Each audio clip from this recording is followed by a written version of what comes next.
देखो रिकॉर्डिंग का मैसेज क्या है, स्क्रीन शेयर है।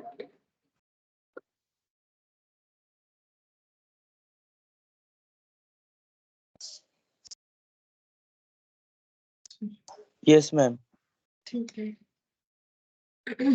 देखो हम लोग कंसाइनमेंट कर रहे थे, जिसमें जो है हम लोगों ने इनवॉइस वाला क्वेश्चन जो है उसका कंसेप्ट किया था, बट वो क्वेश्चन हम लोगों ने स्टार्ट नहीं किया था। और बाकी जो जनरल क्वेश्चन है वो हम लोगों ने कर लिया था। ठीक है, तो इनवॉइस वाला क्वेश्चन इलास्ट्रेशन 4, ठीक है, इससे स्टार्ट करते हैं। देखो इलास्ट्रेशन 4, ठीक है। अच्छा, यहाँ पर देखो क्या बोल रहा है कि Nike sports company of New Delhi consign 100 shoes to Adidas company of Ahmedabad costing 1500 each, 1500 each, invoiced at 2000 each. ठीक है, तो इनवॉइस्ड का मतलब हो जाता है कि उसमें लोडिंग लगा के प्रोडक्ट को सेंड किया गया है। ठीक है, इसे बोला जाता है इनवॉइस। अच्छा, the consignor paid freight, consignor ने फ्रेट चार्जेस पे किया है। Insurance in transit, during transit 10 shoes were totally damaged, 10 shoes जो है वो पूरी डैमेज हो चुका है। Adidas company took delivery of remaining shoes and paid 1530 for octroi duty, मतलब टैक्स होता है। Adidas company sent a bank draft to Nike Sports Company for rupees 50,000 as advance and later on sent on account sales showing that 80 shoes had been sold at the rate of 2200 each. Expenses incurred by Adidas company on go down in 2000. Adidas company is entitled to a commission of 5% on invoice price. यहाँ से यहाँ Adidas company जो consignee है उनका details बताए। ठीक है, Adidas company ने देखो ट्रांजिट में 10 शूज जो है वो डैमेज हो गए थे, तो बाकी जितने भी शूज है तो कितने हो जाएंगे, 100 में से 10 चला गया तो 90 शूज इन्होंने लिया। ठीक है, डिलीवरी में इनके पास 90 शूज आए, इन्होंने अपना टैक्स जो है वो पे किया। उसके बाद उन जो कंसाइनर है उनको एक ड्राफ्ट में एडवांस पैसा भी भेज दिया 50,000, और खुद एक अकाउंट सेल्स बना के वहां पर अपना खर्चे का डिटेल्स और जो शूज उन्होंने बेचा है कितने में बेचा है वो सारा डिटेल्स भेज दिया, क्योंकि अकाउंट सेल्स कौन बनाता है, कंसाइनी बनाता है। ठीक है, कि उनको कितने सारे अकाउंट सेल्स में डिटेल्स ये रहता है कि क्या क्या प्रोडक्ट बिक गया, उनके तरफ से क्या खर्चा हुआ है, उनका कमीशन का खर्चा, ये सब बता दिया। इनवॉइस, अब देखो यहाँ पर बोला है कमीशन 5% ऑन इनवॉइस प्राइस, और यहाँ पर क्या बोला है 25% any surplus of sale price over invoice price. Invoice price से ज्यादा में बिकने से जितना ज्यादा में बिकेगा उस पे हमें 25% जो है कमीशन मिलेगा, मतलब जो कंसाइनी है उनको। Insurance claim was settled at 14,000, मतलब ये जो स्टॉक डिस्ट्रॉयड हुआ था उस पे इंश्योरेंस करवाया गया था और इंश्योरेंस कंपनी ने क्लेम दिया है। सेटल्ड का मतलब क्लेम जो है वो देने का बात हो चुका है, वो कितना है 14,000। पहले देखेंगे कितना डिस्ट्रॉयड हुआ है, और 14,000 क्लेम मिल रहा है, तो ये हमारा लॉस है कि नहीं है वो भी हमें देखना पड़ेगा। Good evening शिवस।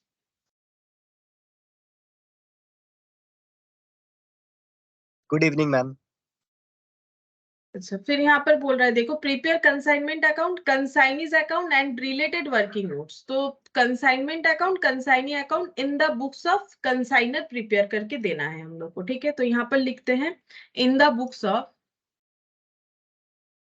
In the books of consignor का नाम लिख देंगे,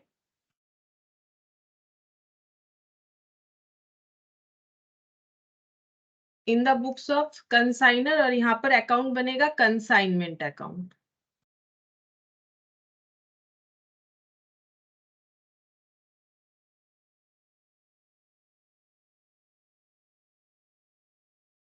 कंसाइनमेंट अकाउंट और कंसाइनी यानी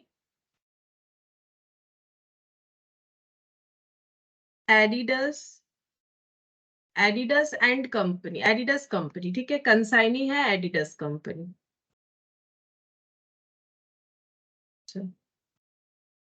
सबसे पहले जो स्टॉक भेजा गया उसका रिकॉर्डिंग हम लोग को करना चाहिए। यहाँ पर 1500 कॉस्टिंग ईच है, इनवॉइस 2000, मतलब 1500 कंसाइनर का परचेज प्राइस आया होगा।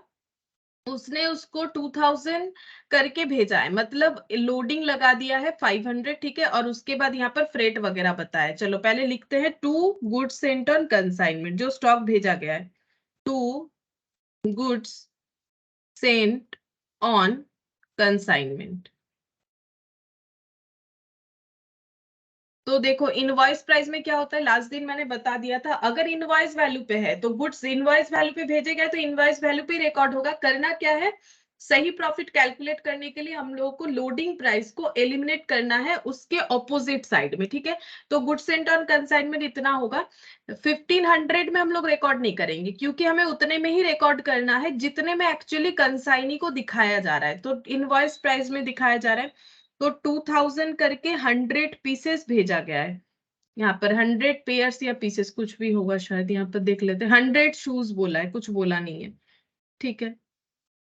यहाँ पर हो गया 2 लाख का गुड्स भेजा गया है, क्योंकि इसमें लोडिंग है। तो अगर हमें सही प्रॉफिट कैलकुलेट करना है, उसका रीजन मैंने पूरा यहाँ पर एनालिसिस करके बताया था, तो हम लोग को हमेशा लोडिंग को एलिमिनेट करना पड़ेगा। तो यहाँ पर लिखेंगे by goods sent on consignment. यहाँ पर लोडिंग, ठीक है, ये हम लोग रिवर्स एंट्री डाल रहे हैं ताकि लोडिंग जो है वो एलिमिनेट हो जाए। अब लोडिंग कितना है, यहाँ पर 1500 का चीज 2000 कर दिया गया है, मतलब 500 पर शूज में लोडिंग है, तो 500 इंटू 100 शूज यानी 50,000, ठीक है।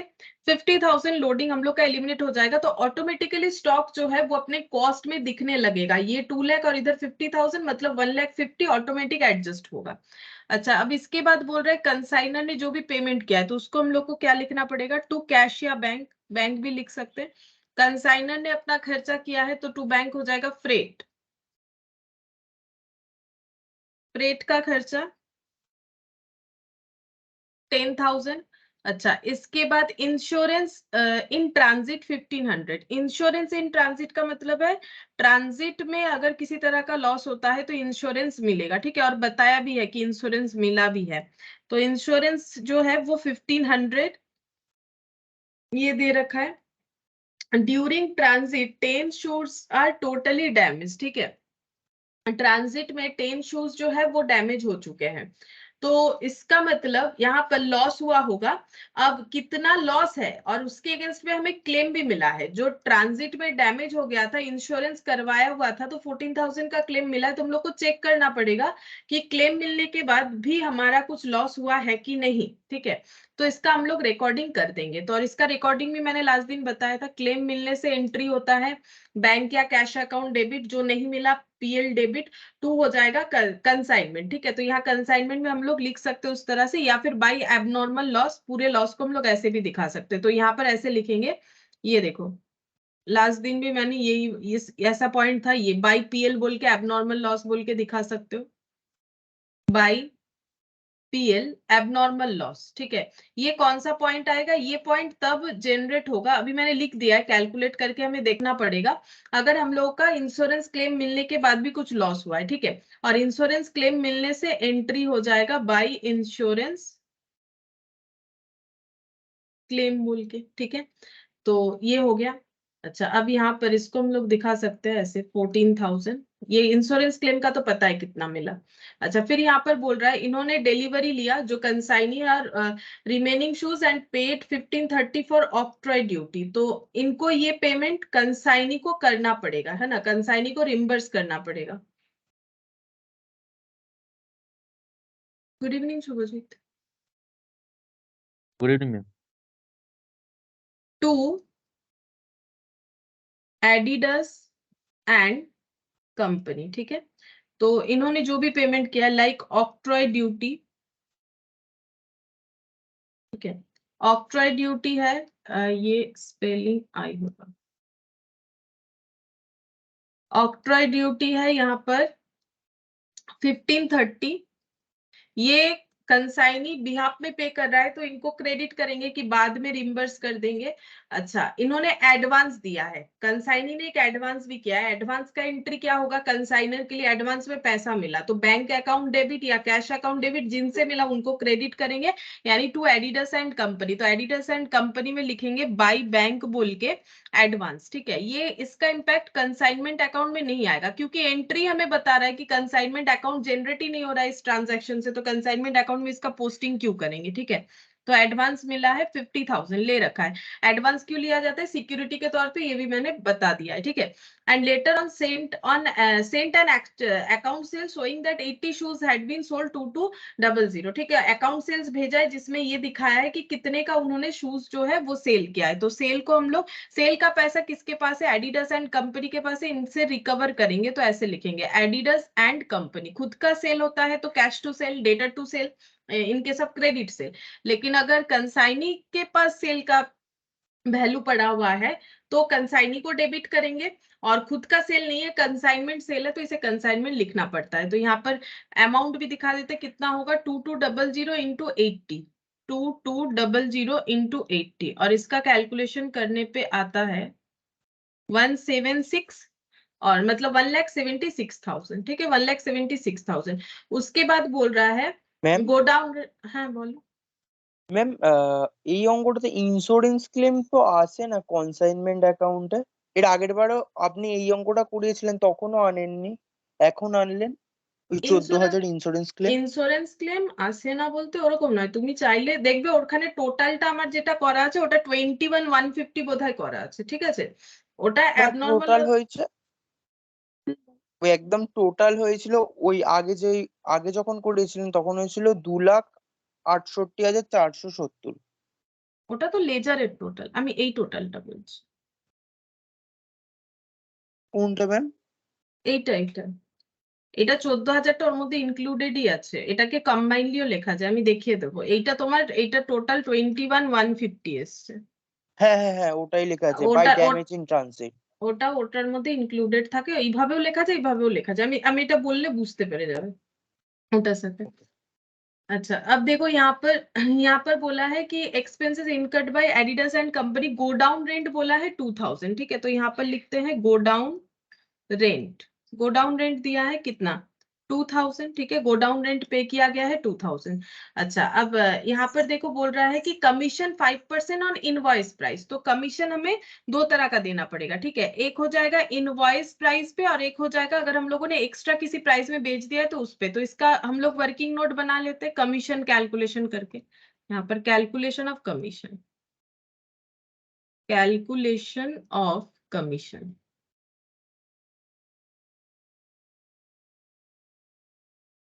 देखो यहाँ पर क्या हो जाएगा कमीशन का कैलकुलेशन में, यहाँ पर बोला है company is entitled to a commission of 5% on invoice price and 25% on any surplus price। अच्छा, तो पहले यहाँ पर नॉर्मल कमीशन कैलकुलेट करते हैं, तो 5% ऑन इनवॉइस प्राइस।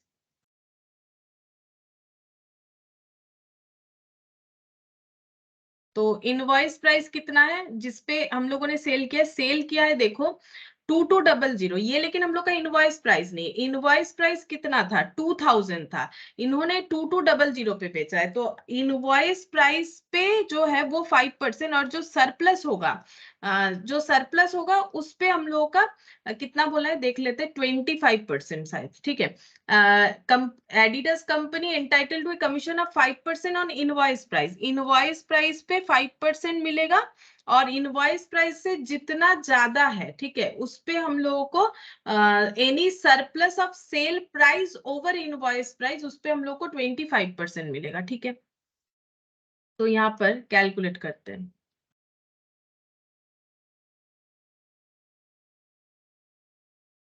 अच्छा, 5% इंटू 2,000 इंटू 8%। सॉरी 80, ठीक है। 80 मतलब देखो 80 शूज जो है वो सेल में है। ये 2000 क्यों लिखा है मैंने, क्योंकि हम लोग को इनवॉइस प्राइस पे ये 5% दिया जाएगा। तो इनवॉइस प्राइस कितना था 2000, ठीक है। इन्होंने 2200 में बेच दिया है तो इनको एक्स्ट्रा भी मिलेगा। तो इतने सेल वैल्यू पे 5% मिलेगा। इसका चेक करते कितना होता है। यहाँ पर हो मैडम जाएगा 8000। 8000। और यहाँ पर सरप्लस, पहले सरप्लस देख लेते हैं कितना है। सरप्लस ओवर इनवॉइस प्राइस, तो इन्होंने 2200 पे बेचा है जबकि इनवॉइस प्राइस था 2000। क्योंकि देखो यही यहाँ पर बोला नहीं है कि कंसाइनर ने कुछ बोला है स्पेसिफिकली कि कितने में बेचो। कंसाइनी ने बेच दिखाया 2200 में, तो कंसाइनर ने कुछ नहीं बोला है तो इंस्ट्रक्शन ऐसा ही होगा कि इनवॉइस पे बेचो, क्योंकि उसको तो 1500 का कुछ पता नहीं। ये तो कॉस्ट है, ये लोडिंग लगा के इनवॉइस प्राइस है, इन्होंने एक्स्ट्रा में बेच दिया। अब एक्स्ट्रा 200 में 80 शूज बिक गए और इस पे मिलेगा 25%, ठीक है। तो यहाँ पर लिखते हैं सरप्लस पे 25%, तो surplus commission on surplus, commission on surplus amount. अब इसका कैलकुलेशन करना पड़ेगा, तो ये हो मैम गया 4000। अच्छा 4000। तो टोटल करने से कितना हो जाएगा 12,000। ये हो गया हम लोग का कमीशन का कैलकुलेशन 12,000। यहाँ पर लिख लेते हैं, ये हो गया 12,000। अच्छा, अब क्लोजिंग स्टॉक का कैलकुलेशन करना पड़ेगा, जहां पर हम लोग को ये भी पता चल जाएगा कि हम लोग का ये वाला इंश्योरेंस क्लेम और ये वाला। तो यहाँ पर लिखते हैं देखो, बाई क्लोजिंग स्टॉक जो रहेगा उसको हम लोग ऐसे रिकॉर्ड करते हैं, by inventories line with consignee, मतलब line with Adidas and company, Adidas company, ठीक है। तो इसका वर्किंग नोट हो जाएगा, वर्किंग नोट 2, ठीक है, ये यहाँ पर लिखेंगे। अच्छा, अब कैलकुलेशन कर लेते हैं, कैलकुलेशन ऑफ क्लोजिंग स्टॉक। तो पहले चेक करेंगे कितना स्टॉक भेजा गया है, तो यहाँ पर लिखते हैं goods sent on consignment, unit है तो यूनिट लिख देंगे, नहीं होता है तो नहीं लिखते। कॉस्ट और इनवॉइस प्राइस दोनों ही हम लिख दे रहे हैं, ठीक है, दोनों तरीके से कर सकते हो। तो कितना स्टॉक भेजा गया है 100 शूज, जिसका कॉस्ट है टोटल, टोटल करके लिख देते हैं 1500 इंटू 100 करने से 1,50,000, ठीक है। और इनवॉइस प्राइस आया है हम लोग का 2 लाख, क्योंकि 200 में भेजा गया है। अच्छा, अब क्या करेंगे, ये स्टॉक का कॉस्ट बढ़ जाता है जब और भी खर्चा किया जाता है स्टॉक को एक जगह से दूसरे जगह ट्रांसफर करने के लिए। इस पे लोडिंग का कॉलम भी बना लेते हैं, देखो लोडिंग कितना हो रहा है, ये दोनों का डिफरेंस मतलब 50,000, ये हो गया हम लोग का लोडिंग। अच्छा, अब इसमें ऐड करेंगे all expenses by Nike and all expenses by Nike sports, ठीक है, नाम है ये स्पोर्ट्स। तो कंसाइनर का सारा खर्चा इंक्लूड होता है। क्यों होता है, क्योंकि ट्रांसपोर्टेशन का खर्चा है, तो ट्रांसपोर्टेशन कॉस्ट ऐड नहीं करेंगे और वो कस्टमर से रिकवर नहीं करेंगे, फिर तो लॉस हो जाएगा प्रोडक्ट बेच के। तो ट्रांसपोर्टेशन का खर्चा ही यहाँ पर रहता है नॉर्मली, तो ये सारा खर्चा ऐड हो जाएगा। अब इन्होंने क्या क्या खर्चा किया, 10,000 फ्रेट, 1500 इंश्योरेंस, तो यहाँ पर लिखते हैं 10,000 प्लस 1500। तुम लोग चाहो तो अलग अलग नाम लिख के भी कर सकते हो। तो यहाँ पर हो गया 11,500, यहाँ पर भी 11,500। मतलब कॉस्ट के हिसाब से देखो तो भी ये दोनों खर्चा ऐड करने से इतना ही होगा। इनवॉइस प्राइस, इनवॉइस प्राइस का फर्क क्या है कि हम लोग जो स्टॉक भेज रहे हैं उसको कितना लोडिंग लगा के भेज रहे हैं, उससे तो हमारा ट्रांसपोर्टेशन में जो भी खर्चा आ रहा है लाइक फ्रेट इंश्योरेंस, उससे कोई लेना देना नहीं है। और कभी भी खर्चा पे करने से प्रोडक्ट का कॉस्ट बढ़ सकता है लेकिन उसका यूनिट कभी चेंज नहीं हो सकता। ऐसा नहीं कि हम लोगों ने और भी खर्चा किया तो यूनिट जो है 100 से 500 हो जाएगा, ऐसा तो पॉसिबल नहीं है। और इसमें कोई लोडिंग नहीं है। लोडिंग का मतलब हम लोग क्या करते हैं, हम लोग वो चीज रिवील नहीं करना चाहते कि हम लोग एक एक स्टॉक में कितना प्रॉफिट लगाते हैं, ठीक है। वो अगर हम लोग कंसाइनी को रिवील नहीं करना चाहते तब हम लोग लोडिंग लगाते हैं। तो लोडिंग से तो एक्सपेंसेस का कोई लेना देना नहीं है, स्टॉक के वैल्यू को लोड लगा के बढ़ा सकते हैं। तो यहाँ पर हो जाएगा total cost of goods Saint. अब हम लोग को ये पता चलेगा कि जो गुड्स हम लोग भेजना चाह रहे हैं दैट इज 100 यूनिट शूज, वो हम लोग का कॉस्ट कितना आया, इनवॉइस प्राइस पे देखे तो वो कितना है। तो इसका टोटल करने से 1,61,500 हो रहा है, और इसका टोटल करने से 0051, ये हो जाएगा 2,11,500। ठीक है, ये हो जाएगा। अच्छा, अब हम लोग क्या कर रहे हैं, ये देखो यहाँ पर बोल रहा है ट्रांजिट में 10 शूज जो है वो डैमेज हो गया है, तो लेस कर देते हैं यहाँ पर लॉस इन ट्रांजिट। ठीक है, लॉस इन ट्रांजिट। अब देखो ये नॉर्मल लॉस है कि एबनॉर्मल लॉस है, क्योंकि यहाँ पर डैमेज्ड बोला है, तो डैमेज जो लैंग्वेज है वो एबनॉर्मल लॉस को बताता है, वो कभी नॉर्मल लॉस को नहीं बताता है। ठीक है, मतलब बता सकता है, लेकिन जब क्वेश्चन में हमें जब तक नहीं बोलेगा कि नॉर्मल लॉस है तब तक हम लोग एबनॉर्मल लॉस ही मानेंगे, क्योंकि गुड्स के इनहेरेंट नेचर के लिए अगर कुछ लॉस हो रहा है तो वो हमें क्वेश्चन में बताना चाहिए, क्योंकि हमें कैसे पता कि गुड्स का इनहेरेंट नेचर यहाँ पर कैसे वर्क करेगा। ठीक है, तो इसीलिए ये लॉस जो है ये एबनॉर्मल लॉस है। ठीक है, एबनॉर्मल लॉस में unit as well as amount दोनों ही हमारा डिडक्ट होता है, तो 10 यूनिट जो है शूज जो है डिस्ट्रॉयड हो गए, तो इन यहाँ पर बचे कितने, 90। अच्छा, अब इसका हम लोग वैल्यू निकालेंगे, तो वैल्यू कैसे निकालेंगे, देखो 100 यूनिट का अगर कॉस्ट के हिसाब से देखें तो ये है 161,500, तो 10 यूनिट्स का क्या होगा, तो कैसे कैलकुलेशन होगा, सिंपल इस तरह से करेंगे। देखो यहाँ पर ये ऐसे करके हम दिखा दें, यहाँ पर 161,500 तुम लोग लिख लो, डिवाइडेड बाय 100, तो एक एक शूज का वैल्यू निकल जाएगा इनटू 10, तो ये 0000 कैंसिल, 161, ये देखो 16150 ये आ गया। ठीक है, ये हम लोगों ने कैसे निकाल लिया, यूनिटरी मेथड जैसे करते, यहाँ पर दो चीज लिखेंगे तो टाइम लगेगा ना, मतलब जगह भी नहीं होगा, तो कॉस्ट और इनवॉइस प्राइस दोनों मैंने कॉलम किया, तो तुम लोग ऐसे करके अपने हिसाब से लिख लो साइड में। ठीक है, सिमिलर तरीके से हम लोग इसके हिसाब से भी कैलकुलेट करेंगे। तो अगर इनवॉइस प्राइस के हिसाब से देखा जाए तो 100 शूज का कॉस्ट इतना आ रहा है, तो एक एक शूज का कॉस्ट कितना आएगा, ऑब्वियसली कम आएगा, तो डिवाइडेड बाय 100 कर देंगे, और 10 शूज जो डिस्ट्रॉयड हो गए उसके कितने होंगे, तो 00 हटा दो, तो यहाँ पर आ गया 21150, तो ये हम लोग का कॉस्ट आ जाएगा डिस्ट्रॉयड शूज का। अब हम लोग अगर इसको लेस करते हैं तो देखते कितना आता है, 0, यहाँ पर कितना हो जाएगा, 541, 1,45,350, और ये हो गया 0, 1,90,350, ये हो गया cost of goods reached to Adidas company. ठीक है, अब उन्होंने इतना स्टॉक जो है रिसीव किया है, अब हम लोग यहाँ पर क्या ऐड करेंगे, अगेन वही वैल्यू ऐड करेंगे जो गुड्स को सेलेबल कंडीशन में ले जाने के लिए जरूरी था। तो इन्होंने बहुत सारा खर्चा किया, यहाँ पर हम लोगों ने लिखा भी है, ऑक्ट्रॉय ड्यूटी दिया है, गोडाउन रेंट दिया है, कमीशन, ये यहाँ पर कमीशन का खर्चा जो है वो ये एडिडास एंड कंपनी ने नहीं दिया है, कंसाइनी ने नहीं दिया है, उन्होंने अपना, कंसाइनर ने अपने बुक्स में ये रिकॉर्ड किया है कि कंसाइनी को मुझे क्या क्या पे करना पड़ेगा, octroi duty, godown rate, commission, क्योंकि उसने मेरे वजह से किया है, मेरा प्रोडक्ट बेचने के लिए। तो अगर हम लोग क्वेश्चन में देखें तो हमें मिल जाएगा, या फिर वहां से देखने से जल्दी होगा इसीलिए हम देख रहे हैं।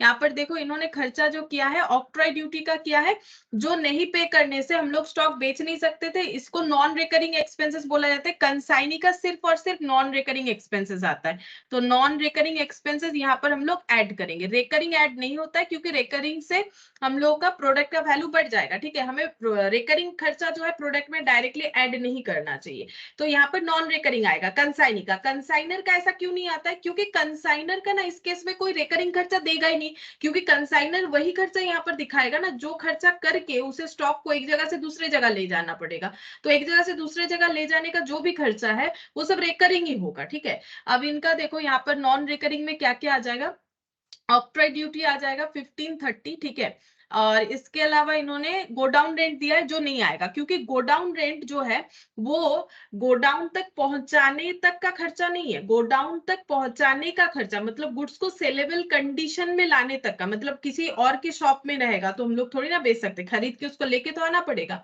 तो ये रिकरिंग खर्चा होता है, सॉरी नॉन रिकरिंग होता है, मतलब जो एक गुड्स के लिए एट ए टाइम एक बार ही पे किया जाएगा। तो यहाँ पर सिर्फ ऑक्ट्रॉय ड्यूटी हम लोग यहाँ पर ऐड करेंगे 1530, यहाँ भी दिखा देते हैं क्योंकि मैंने दो कॉलम ही बना लिया है, कॉस्ट का भी इनवॉइस प्राइस का भी, तो ये ऐड हो जाएगा, तो यहाँ पर हो गया 1,46,900। अच्छा,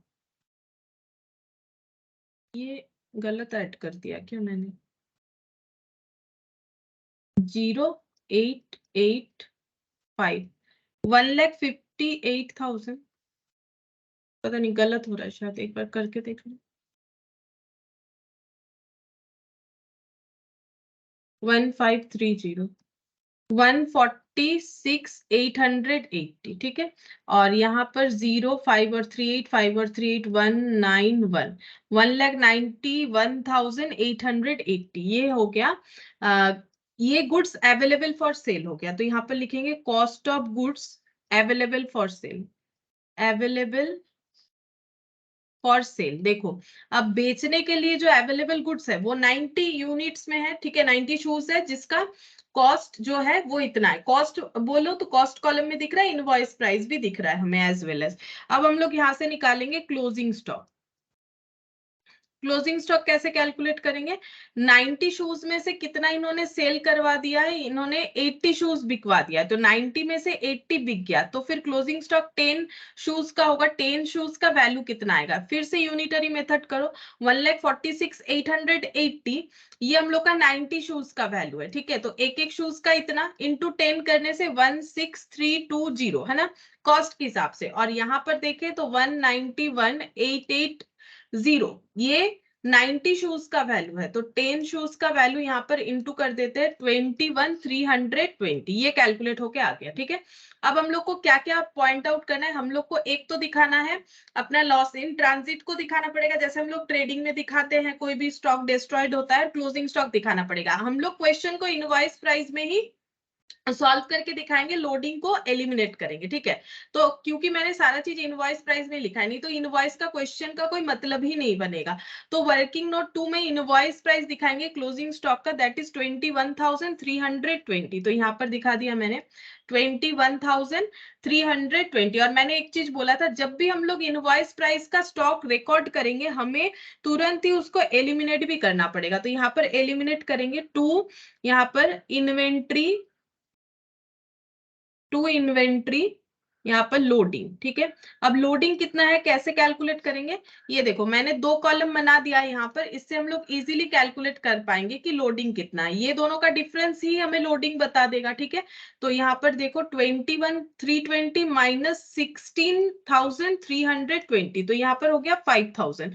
तो लोडिंग हो जाएगा, क्लोजिंग स्टॉक में इंक्लूडेड है 5,000, ठीक है। तो यहाँ पर हम लोग लिखेंगे इसे 5,000, ठीक है। अच्छा, अब यहाँ पर ये जो एबनॉर्मल लॉस था, अब इंश्योरेंस क्लेम मिला था, यहाँ पर देखो insurance claim was settled at 14,000, settlement हुआ है 14,000 में, मतलब इंश्योरेंस कंपनी ने बोला है आपका कितना लॉस हुआ है। तो इंश्योरेंस कंपनी ने यहाँ पर दिखाया है कि देखो मेरा लॉस हुआ है, मतलब इन्होंने दिखाया है कि देखो मेरा लॉस हुआ है 21,150 का, ठीक है, मेरा इतने का लॉस हुआ है। लेकिन एक बात बताओ, इंश्योरेंस कंपनी मुझे किस किस वैल्यू पे क्लेम देगी, इसको देख के या फिर इसको देख के? मुझे बताओ, जब इंश्योरेंस कंपनी क्लेम देगी तो इंश्योरेंस कंपनी किस वैल्यूएशन के हिसाब से क्लेम देती है?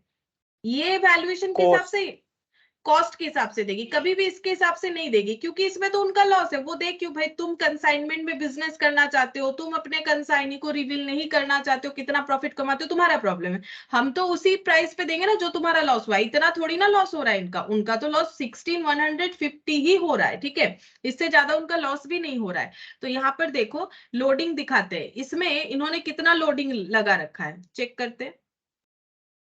21,150 माइनस 16,150, ठीक है। तो ये लोडिंग वैल्यू यहाँ पर हो जाएगा 5,000, ठीक है। अब हम लोग यहाँ पर लोडिंग एबनॉर्मल लॉस बोल के लोडिंग को भी एलिमिनेट करेंगे। ये देखो यहाँ पर लिख दे, जगह नहीं है। To abnormal loss loading. अब इधर अगर 5,000 है, सोचो, इधर अगर 5000 है तो हमें इसको रिकॉर्ड कितने में करना चाहिए? इधर अगर 5000 है तो हम लोगों ने इनवॉइस दिखाया तो हम लोग को अपना ये 21,150 में रिकॉर्ड करना पड़ेगा। ये जो टोटल वैल्यू है हम लोग को इसको कितने में रिकॉर्ड करना पड़ेगा? 21,150। अब सोचो, अगर हम यहाँ पर दो तरह से हो सकता है पॉइंट, ठीक है। अगर हम यहाँ पर 21,150 लिखना चाहते हैं, 21,150, ठीक है। अब यहाँ से अगर हम लोग 14,000 लेस कर देते हैं कि मुझे इतना जो है क्लेम मिला है, तो यहाँ पर एबनॉर्मल लॉस जो है वो 7150 दिखेगा, ठीक है। 7150 दिखेगा। 7150 प्लस 14,000, तो ये हम लोग का 21,150 कवर हो जाएगा। एक्चुअली देखो, ऐसे भी कर सकते हो, बाई एबनॉर्मल लॉस भी लिख सकते हो, क्योंकि देखो इसका एंट्री क्या होता है। अगर इंश्योरेंस कंपनी ने पैसा दे दिया है तो ऐसे एंट्री होना चाहिए, बैंक अकाउंट डेबिट। मान लो 14,000 पेमेंट कर दिया है, ठीक है। जो पेमेंट नहीं मिला उसको हम लोग क्या बोलते हैं? पीएल अकाउंट डेबिट टू क्या हो जाएगा? टू यहाँ पर हो जाएगा कंसाइनमेंट, ठीक है। अब कंसाइनमेंट में हम लोग क्या लिखेंगे? अगर पैसा मिला तो बाई बैंक, और जो नहीं मिला वो बाई पीएल बोल के एबनॉर्मल लॉस बोल के चला जाएगा, ठीक है। अच्छा, अब ऐसे भी लिख सकते हो, अगर ये दो चीज नहीं लिखना चाहते हो, ये दोनों को कंबाइनली बाई एबनॉर्मल लॉस बोल के भी हम लोग लिख सकते हैं। लेकिन यहाँ पर देखो पेमेंट नहीं मिला है, बोल रहे कि सेटल डाउन हुआ है, मतलब एक बात हुआ है कि हाँ 14,000 आपको दे दिया है, क्लेम वाज सेटल्ड। मतलब क्लेम मतलब क्या होता है ना, जब ऐसा कुछ इंसिडेंट होता है तो ऐसा नहीं कि इंश्योरेंस कंपनी आके हमें इंश्योरेंस क्लेम दे दी खुद से, ऐसा नहीं होता है। हमें प्रूव करना पड़ता है कि हाँ सच में हमारा ये जो डिस्ट्रॉय हुआ है ये इन ट्रांजिट हुआ है, हम लोग कुछ झूठ नहीं बोल रहे हैं। इंश्योरेंस लेने के लिए बहुत से लोग ऐसे करते हैं, अपने स्टॉक अपने जला देते हैं कि मान लो प्रोडक्ट वोडक्ट नहीं बिक रहा है, पुराना हो गया है, खुद का स्टॉक खुद ही जला देते हैं ताकि इंश्योरेंस क्लेम मिलके वो रिकवरी हो जाए। इसीलिए इंश्योरेंस कंपनी इतने आसानी से क्लेम नहीं देती है, वो बहुत सारा छानबीन करती है उसके बाद ही क्लेम देती है। तो इसलिए बोल रहे क्लेम वाज सेटल्ड। सेटल्ड का मतलब पैसा नहीं मिला है, नहीं मिला है मतलब बातचीत के बाद ये हुआ है, उन्होंने बोला अच्छा 14,000 आपको देंगे, तो ये बैंक नहीं होगा, ये क्या होगा? इंश्योरेंस क्लेम होगा, ठीक है। ये अमाउंट इंश्योरेंस क्लेम बोल के दिखाना पड़ेगा। अब ये पूरा हम लोग ऐसे बाय एबनॉर्मल लॉस बोल के भी लिखते हैं तो चलेगा, अदरवाइज तुम लोग इसको दो पार्ट में लिख सकते हो। जो क्लेम मिला उसे 14,000 दिखा दो, तो जो नहीं मिला उसको हम लोग बाकी ऐसे करके दिखाएंगे। अब देखो, जैसे मैंने बोला कि इंश्योरेंस कंपनी हमें क्लेम तो 16,150 पे ही देगी, लेकिन हम लोग पूरा क्वेश्चन क्योंकि इनवॉइस पे कर रहे हैं तो ये टोटल वैल्यू कितना आना चाहिए? टोटल वैल्यू हम लोग का 21,150 आना चाहिए, और मैंने यहाँ पर ऑलरेडी लोडिंग दिखा रखा है, ठीक है। तो इसीलिए यहाँ पर 21,150 करने के लिए इंश्योरेंस क्लेम 14,000 आ जाएगा, और यहाँ पर कितना आ जाएगा? बाकी बचा हुआ वैल्यू 7150, ठीक है। तो ऐसे भी दिखा सकते हो, क्योंकि यहाँ पर बोला था कि इंश्योरेंस क्लेम was सेटल्ड, कि ये सेटलमेंट हुआ है 14,000 का, तो बाय इंश्योरेंस क्लेम करके ऐसे हम लोग दिखा सकते हैं। बात एक ही है, प्रॉब्लम नहीं है। अच्छा, अब हम लोग इसमें क्या करेंगे? यहाँ पर हम लोग चेक करेंगे कि प्रॉफिट है कि लॉस है। इसका टोटल कर लेते हैं, इसका टोटल कर लेते हैं, फिर देखेंगे कि प्रॉफिट हुआ कि लॉस हुआ। तो 50,000, यहाँ पर देखो 50,000 और 14,000 मतलब 64,000। 64,000 प्लस 7150 प्लस 1,76,000 प्लस 21,320, तो ये हो गया 2,68,470, और 2 लाख माइनस हो जाएगा 2,10,000, 2,11,000 ऐसे कर लेते हैं, 2,10,000 minus 6,500 minus 1,530 minus 2,000 minus 12,000 minus 5,000, 31,140, 31,440, 31,440, ये प्रॉफिट कैलकुलेट होके आ गया। To profit on consignment 2,68,470। अच्छा, अब इसमें क्रॉस पोस्टिंग करेंगे तो कंसाइनी का अकाउंट भी हमारा बन जाएगा। तो कंसाइनी के पास हम लोग का सेल प्रोसीड्स रहता है, तो इसका क्रॉस पोस्टिंग ये देखो यहाँ पर टू कंसाइनमेंट बोल के ये वाला, by Adidas and company to consignment sale 1,76,000, 1,76,000। ये कौन कर रहा है? कंसाइनर बोल रहा है कि मुझे कंसाइनी से 1,76,000 मिलेगा, लेकिन कंसाइनी ने पहले से 50,000 दे रखा है, ठीक है। तो वो उतना तो वापस नहीं करेगा, अपना पैसा जो है वो एडजस्ट कर लेगा, ठीक है। 1,76,000 उसके पास सेल वैल्यू पड़ा हुआ है, बट वो 50,000 अपना बोलेगा कि मैंने तो पहले से ही दे रखा है, तो हम आपको कम पे करेंगे। अच्छा, इसके बाद ऑक्ट्रॉय ड्यूटी भी वो अपना अकाउंट सेल्स में दिखाए होंगे, तो उनका वो पेमेंट भी डिडक्ट कर लेंगे 1530 का, ठीक है। और गोडाउन रेंट का भी डिडक्ट कर लेंगे, गोडाउन रेंट का 2000 डिडक्ट कर लेंगे। और यहाँ पर कमीशन 12,000, ठीक है। तो ये सब डिडक्ट करने के बाद कितना मिलेगा कंसाइनर को? कंसाइनर चेक कर रहा है 1,76,000 मुझे मिलना चाहिए, बट उसने 50,000 मुझे एडवांस दिया है, तो वो 1,26,000 ही देगा। वो भी नहीं देगा, क्योंकि 1530 मेरे लिए खर्चा किया है, 2000 मेरे लिए खर्चा किया है, और 12,000 का कमीशन उसे मेरे काम का मिलना चाहिए, इसीलिए वो मुझे बाकी बचा हुआ पैसा रेमिट करेगा। तो ये अमाउंट हो जा रहा है बाय बैंक फाइनल रेमिटेंस 1,10,470। तो ये टोटल हो जाएगा 1,76,000।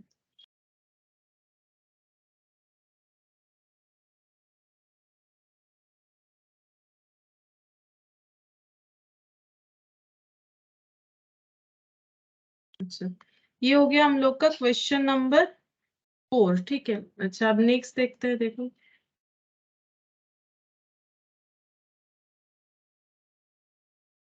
फोर के बाद कौन सा था हम लोग का? इनवॉइस प्राइस का 8।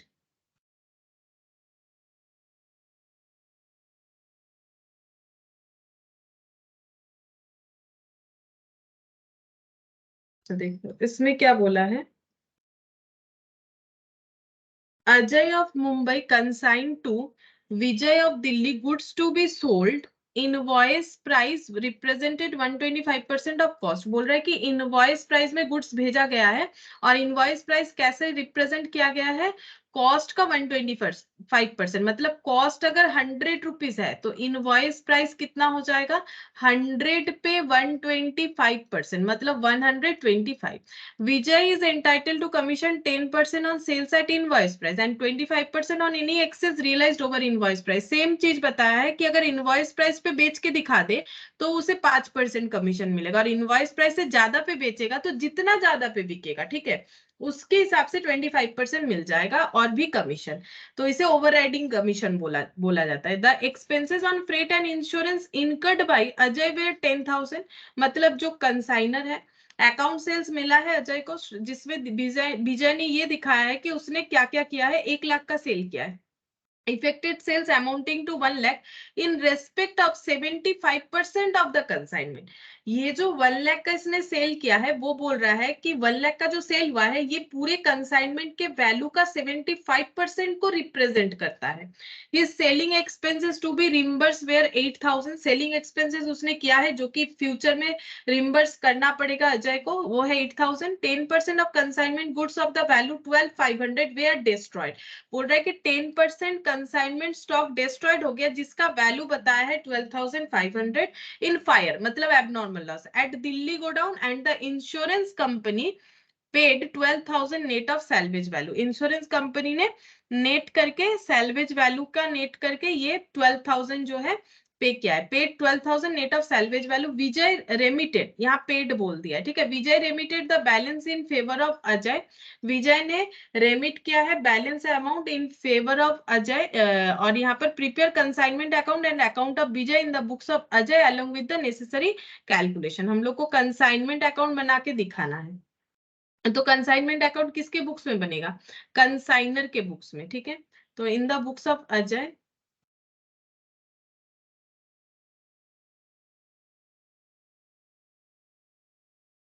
इन the books of Ajay consignment account.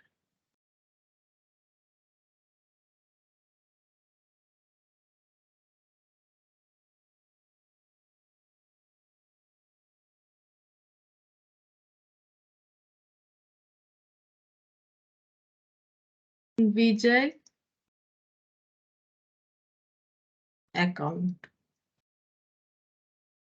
तो ये क्वेश्चन ना थोड़ा अलग है, क्योंकि इसमें ना हमें कितना गुड्स भेजा गया है उसका डिटेल्स नहीं दिया है कि गुड्स कितना भेजा गया है। बोला है कि 125% ऑफ कॉस्ट के हिसाब से गुड्स भेजा गया है, बट क्वांटिटी यूनिट कुछ नहीं बताया है।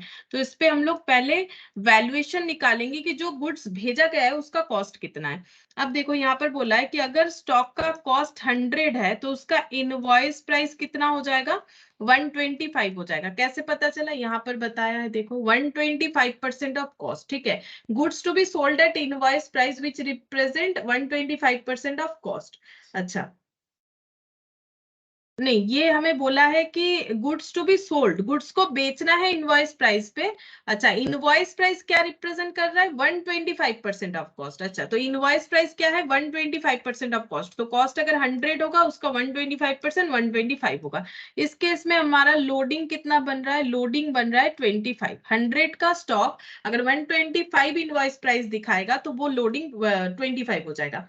अब यहाँ पर एक पॉइंट दिया हुआ था कि 10% गुड्स जो है वो डिस्ट्रॉयड हुआ है कंसाइनमेंट में, जिसका वैल्यू है हम लोग का 12,500। ठीक है, तो हम लोग बोल सकते हैं कि 12,500 इक्वल टू 10%। देखो ये वाला line, 10% of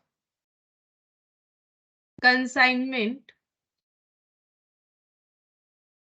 10% of consignment goods of value 12,500 destroyed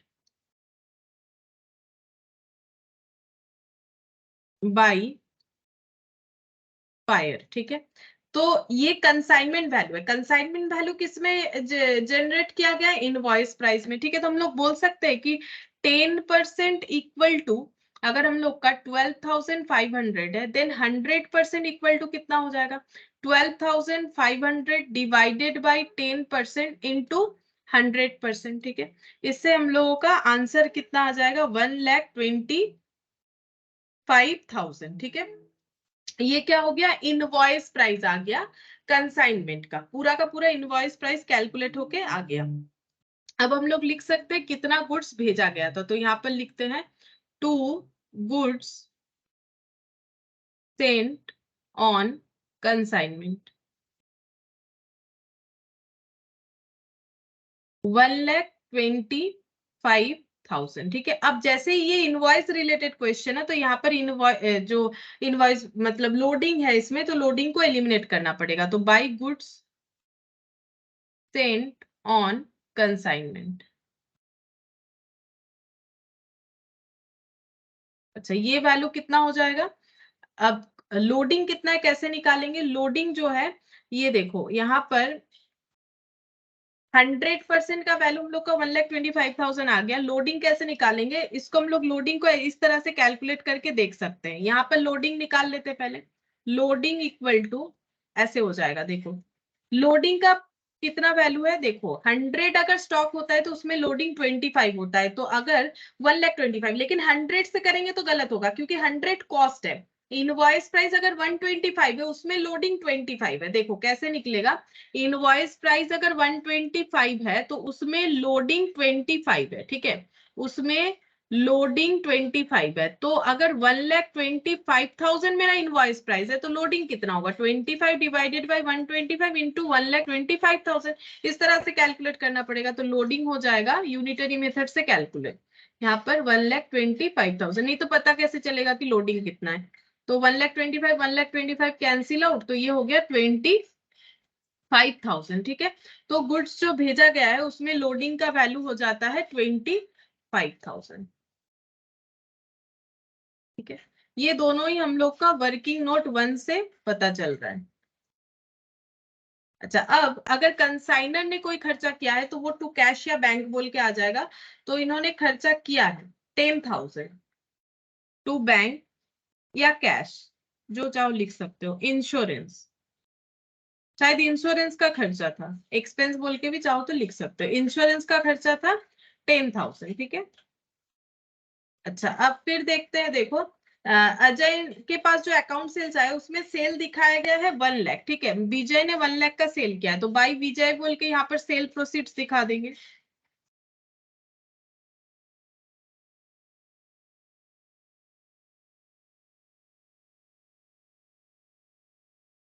अच्छा, इसके बाद यहाँ पर जो कि 75% बता रहा है, सेलिंग एक्सपेंसेस 8000, तो यहाँ पर टू विजय, विजय को रिम्बर्स करना पड़ेगा selling expenses, selling expense 8000, selling expense 8000, और यहाँ पर गुड्स डिस्ट्रॉयड हुआ है उसका भी एंट्री करेंगे, और यहाँ पर godown rent and insurance company जो है उन्होंने क्या किया है, godown rent and the insurance company पे 12000। अच्छा, गोडाउन में आग लग के जो है स्टॉक डिस्ट्रॉयड हो गया है दिल्ली के गोडाउन में, और इंश्योरेंस कंपनी ने 12000 पे किया है नेट ऑफ सैल्वेज। सैल्वेज का मतलब होता है अगर कुछ बच गया है तो उसको माइनस करने के बाद जो स्टॉक डिस्ट्रॉयड है उस पे उन्होंने 12000 का क्लेम दिया है। जैसे मान लो कि जब आग लगा तो 100 रुपए का स्टॉक था एक गोडाउन में, ठीक है, लेकिन आग लगने से तो कोई ऐसा थोड़ी ना करेगा कि इंश्योरेंस किया हुआ है जलने दो, कोई बात नहीं, हम लोग नहीं जाएंगे कुछ भी करने, लेकिन हम लोग जाते हैं उसे बचाने के लिए। उसका भी लॉजिक होता है कि क्यों जाते हैं इंश्योरेंस करने के बाद भी। एक तो नॉर्मल बात है कि ऐसा थोड़ी होगा कि आग लगेगा रहने देंगे, वो तो आसपास के लोगों को हम करेगा, वो अलग बात हो गया। और अकाउंटिंग भी एक मैटर है कि अगर हम लोग अपना स्टॉक को बचाने का कोशिश नहीं करेंगे तो इसमें थोड़ा बहुत हमारा भी लॉस होगा क्लेम मिलने में। वो जब इंटर में आता है इंश्योरेंस क्लेम बोल के चैप्टर होता है, ठीक है, तो वहां पर तुम लोग कर सकते हो, या फिर जो लोग कर रहे हो वो भी देख सकते हो। तो यहाँ पर ये 100 रुपीज जो है, ये 100 रुपीज का मान लो स्टॉक, क्लोजिंग स्टॉक था जब आग लग रहा था, ठीक है। अब आग लग गया तो बचाने का कोशिश क्या होगा, मान लो जो 100 में से 20 रुपीज का स्टॉक बचा लिया गया, तो बचा कितना, 80, जो कि डिस्ट्रॉयड हो गया, ठीक है। तो ट्राई करने के बाद 20 रुपीज का स्टॉक बचा लिया गया, 80 का डिस्ट्रॉयड हुआ, तो ये जो बच गया ना इसे बोला जाता है सैल्वेज, ठीक है। कोशिश से जो स्टॉक बच गया उसे बोला जाता है सैल्वेज। तो 20 सैल्वेज, नेट ऑफ सैल्वेज मतलब ये हो गया। इस पे हम इन लोगों ने 12000 का क्लेम दे रखा है, विजय ने बाकी अमाउंट रेमिट कर दिया है, बस इतना ही बोला है। अब हम लोग कमीशन भी कैलकुलेट करेंगे, ये हो गया सेलिंग एक्सपेंसेस, कमीशन बाकी है, कमीशन का कैलकुलेशन करते हैं। कमीशन वर्किंग नोट नंबर 2, फिर हम लोग वैल्यूएशन ऑफ क्लोजिंग स्टॉक भी कर लेंगे। तो यहाँ पर लिखते हैं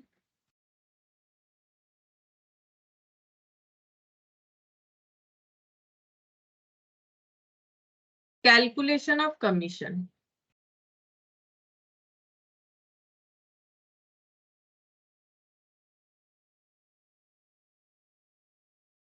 इनवॉइस प्राइस पे, अब कमीशन कैसे कैलकुलेट होगा, बोला था इनवॉइस प्राइस पे 10% मिलेगा, ठीक है। तो 10% ऑन इनवॉइस प्राइस, ठीक है, ये कमीशन कैलकुलेट कर रहे हैं 10% ऑन इनवॉइस प्राइस। तो इनवॉइस प्राइस कितना है वो देखना पड़ेगा, ठीक है। तो 10% इनवॉइस प्राइस, तो इनवॉइस प्राइस यहाँ पर देखो बताया है कि जो सेल हुआ है उसका वैल्यू है 1 लाख, ठीक है, 1 लाख है, लेकिन ये है in respect of 75% of the consignment. देखो क्या बोल रहा है, Vijay is affected sales amounting to 1 lakh in respect of 75% of the consignment। तो 1 lakh जो है वो कंसाइनमेंट का 75% हमें बता रहा है, ठीक है। तो कंसाइनमेंट का 75% सेल हो गया, तो कंसाइनमेंट कितने का था इनवॉइस वैल्यू के साथ, 1,25,000। तो 1,25,000 का 75% जितना होगा उस पे हम लोगों को 10% जो है कमीशन मिलेगा। अब चेक करके देखो 1,25,000 का 75% कितना होता है, 93,750 इंटू 10%, तो इक्वल टू हो गया 9375, ठीक है। और अगर सरप्लस में बेचा गया है तो हम लोग को उस पे अलग कमीशन मिलेगा। तो यहाँ पर देखते हैं, देखो एक्सेस ऑफ सेलिंग प्राइस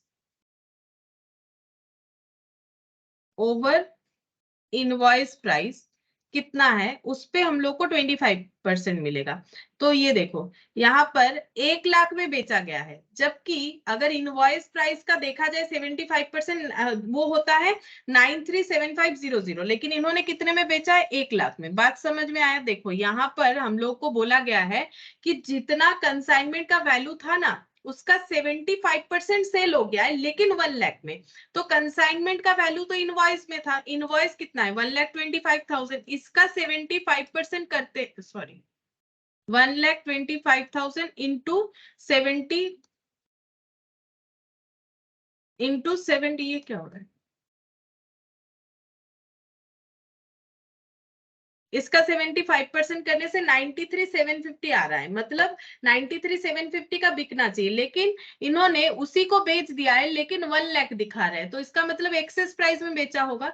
तो ये कैलकुलेट करने से भी तो 93,750 आ रहा था ना, इसीलिए तो उस पे हमें 5% मिलेगा, मतलब अप टू इनवॉइस वैल्यू तक हमें 5% मिलेगा, और उससे जितना ज्यादा होगा उस पे हमें 10% मिलेगा, नहीं इस पे 25% मिलेगा। ठीक है, तो 25 लगा लेते हैं, तो ये आ गया 6,000, और मैंने 25 नहीं, ये कितना लगा दिया, इंटू 25% होगा, पता नहीं मैंने कितना लगाया, 1 लाख माइनस 93,750, ये सरप्लस वैल्यू आ गया, इंटू 25% इक्वल टू, मतलब 156,250, 156,2.50। ठीक है, अब ये दोनों का ऐड करने से टोटल कमीशन हम लोग को पता चल जाएगा, तो टोटल कमीशन हो गया 10,937.5। ठीक है, अब 0.5 को इग्नोर करके हम लोग 7 को 8 भी कर सकते हैं, तो यहाँ पर कमीशन, ताकि लेजर में जो है वो देखने में ठीक लगेगा, नहीं तो लेजर में 0.5 आएगा तो वो देखने में ठीक नहीं लगता है। ठीक है, वैसे कर सकते हो दोनों साइड, फिर 0.5 से आंसर लिखना पड़ेगा, तो ये 8 कर दिया मैंने राउंड में। अच्छा, अब हम लोग क्लोजिंग स्टॉक का कैलकुलेशन करेंगे यहाँ पर, तो यहाँ आ जाएगा बाई इन्वेंट्रीज, एक तो क्लोजिंग स्टॉक आएगा और एक हम लोग का इंश्योरेंस वाला पॉइंट आ जाएगा, तो यहाँ पर लिखते हैं by inventories line with Vijay, तो ये वर्किंग नोट बनेगा क्लोजिंग स्टॉक का। वैल्यूएशन ऑफ क्लोजिंग स्टॉक,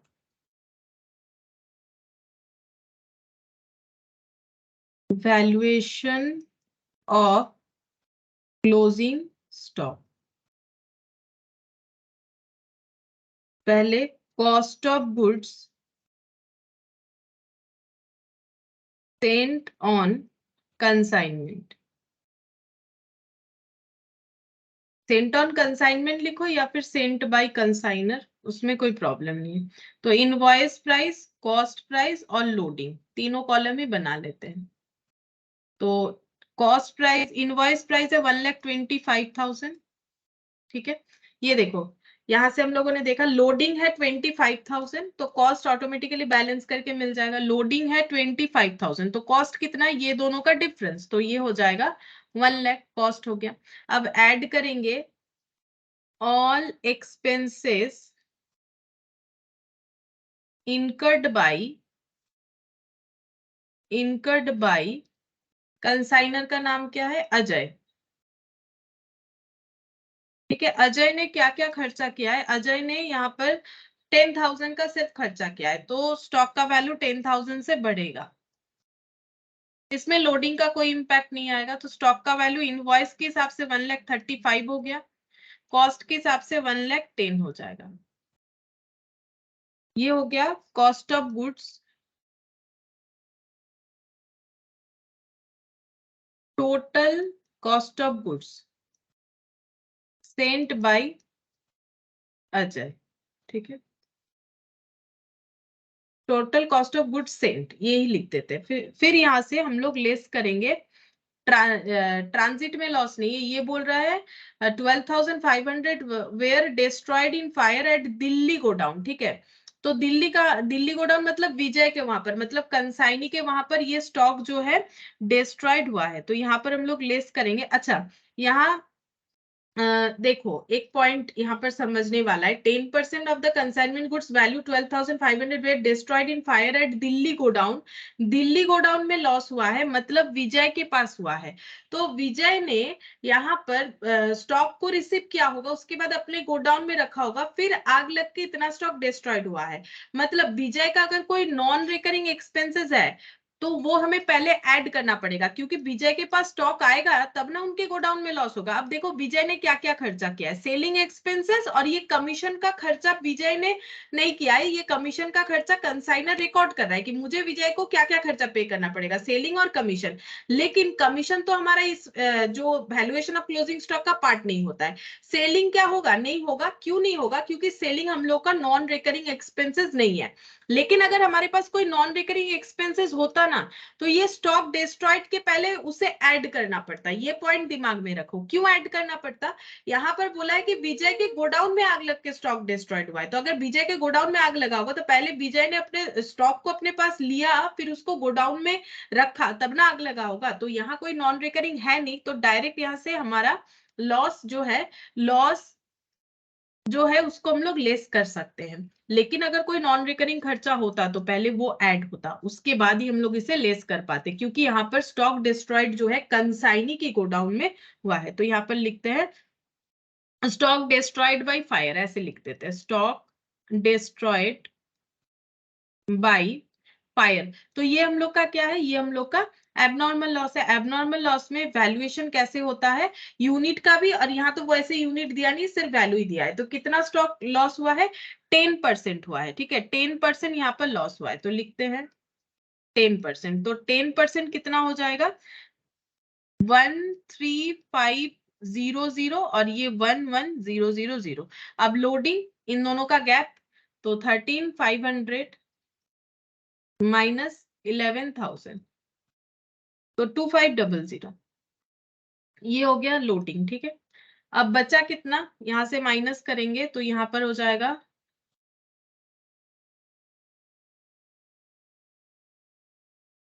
इसको लिखने का क्या जरूरत है, ये तो कोई माइनस नहीं हो रहा है, ये जस्ट एक कॉलम बना हुआ है, और ये हो गया 00,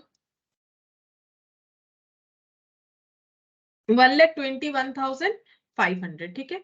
अच्छा, अब हम लोग यहाँ से क्लोजिंग स्टॉक निकालेंगे।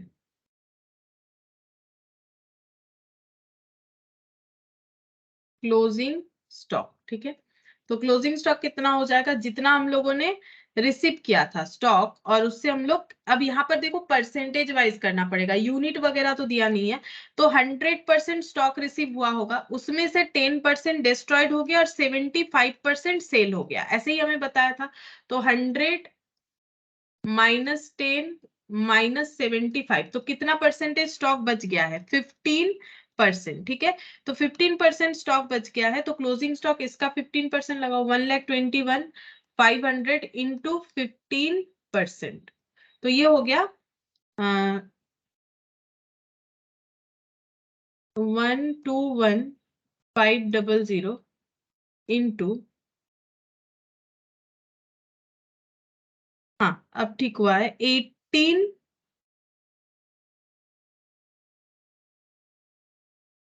एक मिनट, ये हम लोग ऐसे करके कैलकुलेट करेंगे। अच्छा देखो, ये इस पे डायरेक्टली नहीं कर सकते, क्योंकि ये कितना परसेंटेज है वो हमें देखना पड़ेगा। यहाँ पर जब स्टॉक भेजा गया तब तो ये 100% था, अभी ये कितना परसेंट हो गया, स्टॉक डिस्ट्रॉयड होने के बाद 90%। तो 90% का वैल्यू इतना अगर है तो 15 का कितना होगा। लेकिन जब हम इस पे डायरेक्टली 15 लगा रहे तो हम इसको 100% मान रहे हैं, बट ये परसेंटेज के हिसाब से 1,21,500 परसेंटेज के हिसाब से 90% है, ठीक है। तो 15% कितना होगा, तो ये देखो 20,250। अगर हम लोग इसमें डायरेक्टली 15% लगा रहे तो हम लोग इसको 100 मान रहे, वैसे नहीं होगा। फिर यहाँ पर 99,000, क्योंकि ये 90% वैल्यू को बता रहा है, ठीक है। फिर ये divided by 90 into 100, sorry into 15, तो यहाँ पर वैल्यू आ गया 16,500, और ये दोनों का डिफरेंस हम लोग को लोडिंग बताएगा 3750। अब इसको हम लोग रिकॉर्ड कर देंगे, ठीक है। तो क्लोजिंग स्टॉक में क्या दिखाएंगे, इनवॉइस प्राइस को दिखाएंगे, वो कितना है 2250, लोडिंग कितना है 3750। तो यहाँ पर लिखते हैं loading to inventories, loading, working note number 3, working note number 3, ठीक है। तो लोडिंग था 3750।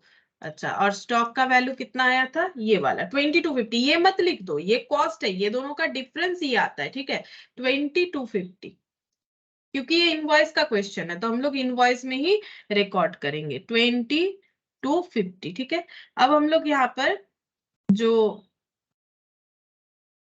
इंश्योरेंस वाला पॉइंट है वो देखते हैं। देखो यहाँ पर एबनॉर्मल लॉस कितना हुआ है, यहाँ पर एबनॉर्मल लॉस कहाँ चला गया,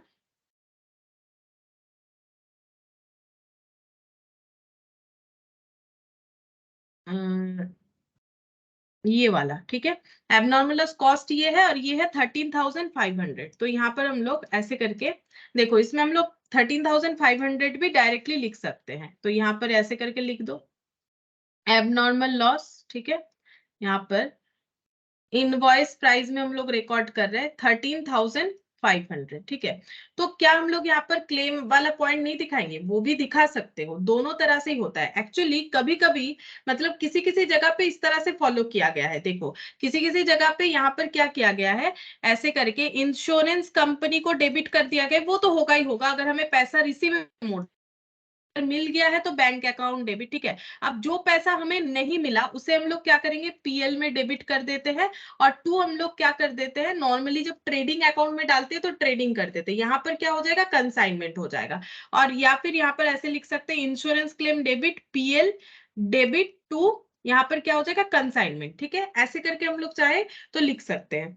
तो इसमें हम लोग अगर अब ये दोनों को मिला के एबनॉर्मल लॉस बोल के भी रिकॉर्ड कर सकते हैं, पूरा का पूरा, ठीक है। जो क्लेम है उसको बैलेंस शीट वगैरह में दिखाया जाता है, ठीक है, कि जो क्लेम रिसीवेबल है वो कितना होगा। जैसे हम लोग ट्रेडिंग अकाउंट दिखाते हैं ना, अगर हम लोग उस तरह से यहाँ पर ट्रीट करेंगे तो हम लोग दोनों को कंबाइनली दिखा देंगे, ठीक है, कि कितना मेरा लॉस हुआ, ठीक है। देखो इसको अगर हम लोग ट्रेडिंग की तरह एज्यूम करते हैं तो इसमें हम लोग क्या करेंगे, जैसे ये ट्रेडिंग अगर होता तो ट्रेडिंग अकाउंट में हम लोग क्या करते, पूरा का पूरा लॉस को रिकॉर्ड कर देते, वहां बाई बैंक या बाई पीएल इस तरह से लिखते नहीं है। तो अगर वैसे भी लिखते हैं तो कोई प्रॉब्लम नहीं है। तो यहाँ पर हम लोग अगर पूरा एबनॉर्मल लॉस दिखा दे तो भी ठीक है, और अगर हम लोग इस तरह से अलग अलग रिकॉर्ड करते हैं तो भी हम लोग का गलत नहीं होगा, ठीक है, क्योंकि एंट्री ही हमें ऐसे बता रहा है। अब अगर हम लोग जैसे ट्रेडिंग की तरह ट्रीट करते हैं कंसाइनमेंट अकाउंट को, तो फिर हम लोग यहाँ पर सिर्फ स्टॉक का टोटल वैल्यूएशन दिखाएंगे जितना हमारा एबनॉर्मल लॉस हुआ। और जब पीएल बनेगा इनका, मतलब जो ये अजय है, ये जब अपना अकाउंट बनाएंगे ना, मतलब जो ट्रेडिंग फाइनल अकाउंट बनाएंगे, मतलब ट्रेडिंग पीएल बैलेंस शीट, तब वहां पर वो लॉस को रिकॉर्ड करके दिखा सकते हैं। अब इसमें हम लोग बाइफर्केशन करके भी दिखा सकते हैं। अगर बाइफर्केशन करेंगे तो ये 12,000 अलग दिखा देंगे और यहाँ पर 1,500 अलग दिखा देंगे, तब एंट्री हम लोग इस तरह से कर सकते हैं। तो मैंने दोनों तरह से ही दिखा दिया। देखो इस तरह से भी करना ठीक है, वैसे भी हम लोग कर सकते हैं, बात एक ही है, दोनों का टोटल एक ही आएगा, ठीक है। तो यहाँ पर 13,500 एक बार मैंने इस तरह से भी दिखा दिया क्वेश्चन को करके। अब टोटल करके देखते हैं प्रॉफिट है कि लॉस है। तो 25,000 दोनों साइड से हटा देते हैं, यहाँ पर 10,000 और 10,000, 28,938, 28,938 प्लस 3,750, तो 32,688 प्लस 25,000, 57। अच्छा मैंने एबनॉर्मल लॉस का लोडिंग नहीं लिखा है, टू एबनॉर्मल लॉस लोडिंग ये था 2,500।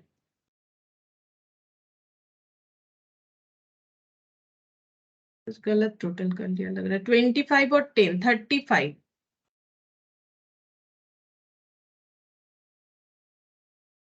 10, 9, 38 प्लस 2,500 प्लस 3,750, 60,000।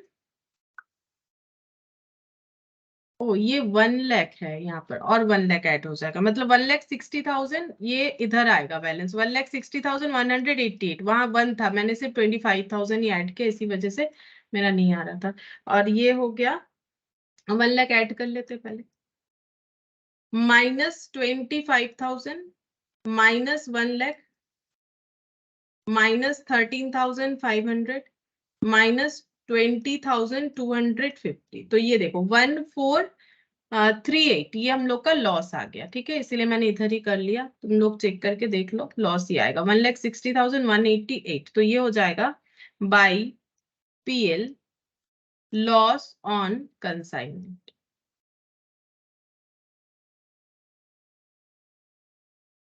अच्छा अब यहाँ पर कंसाइनी का अकाउंट में एंट्री करते हैं, to consignment sale proceeds, to consignment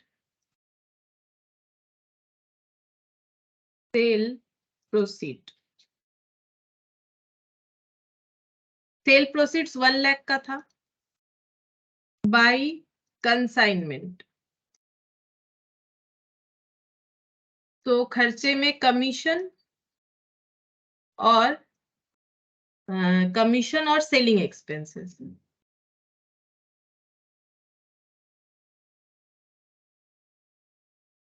ten 938 by bank. 1 lakh का सेल का पैसा विजय के पास है, लेकिन वो अपना 2 खर्चा डिडक्ट कर लेगा, उसके बाद पेमेंट रिम्बर्स करेगा। 10,938 माइनस 8,000, तो यहाँ पर आ जाता है 81,062। तो ये हो गया फाइनल रेमिटेंस 1 लाख। ठीक है,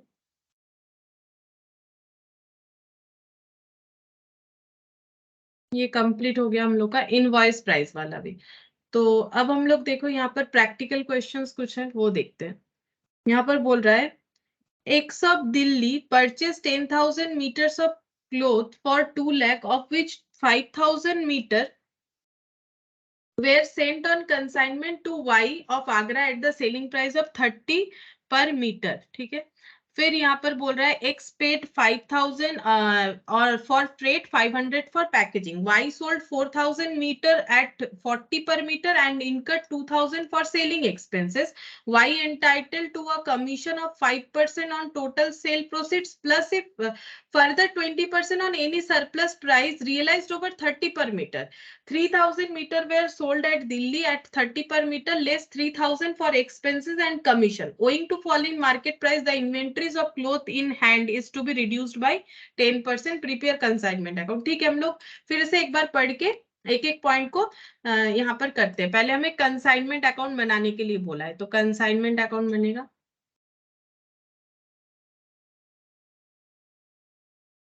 in the books of X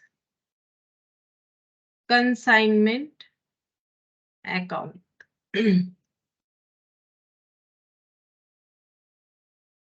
पहले हो जाएगा to goods sent on consignment.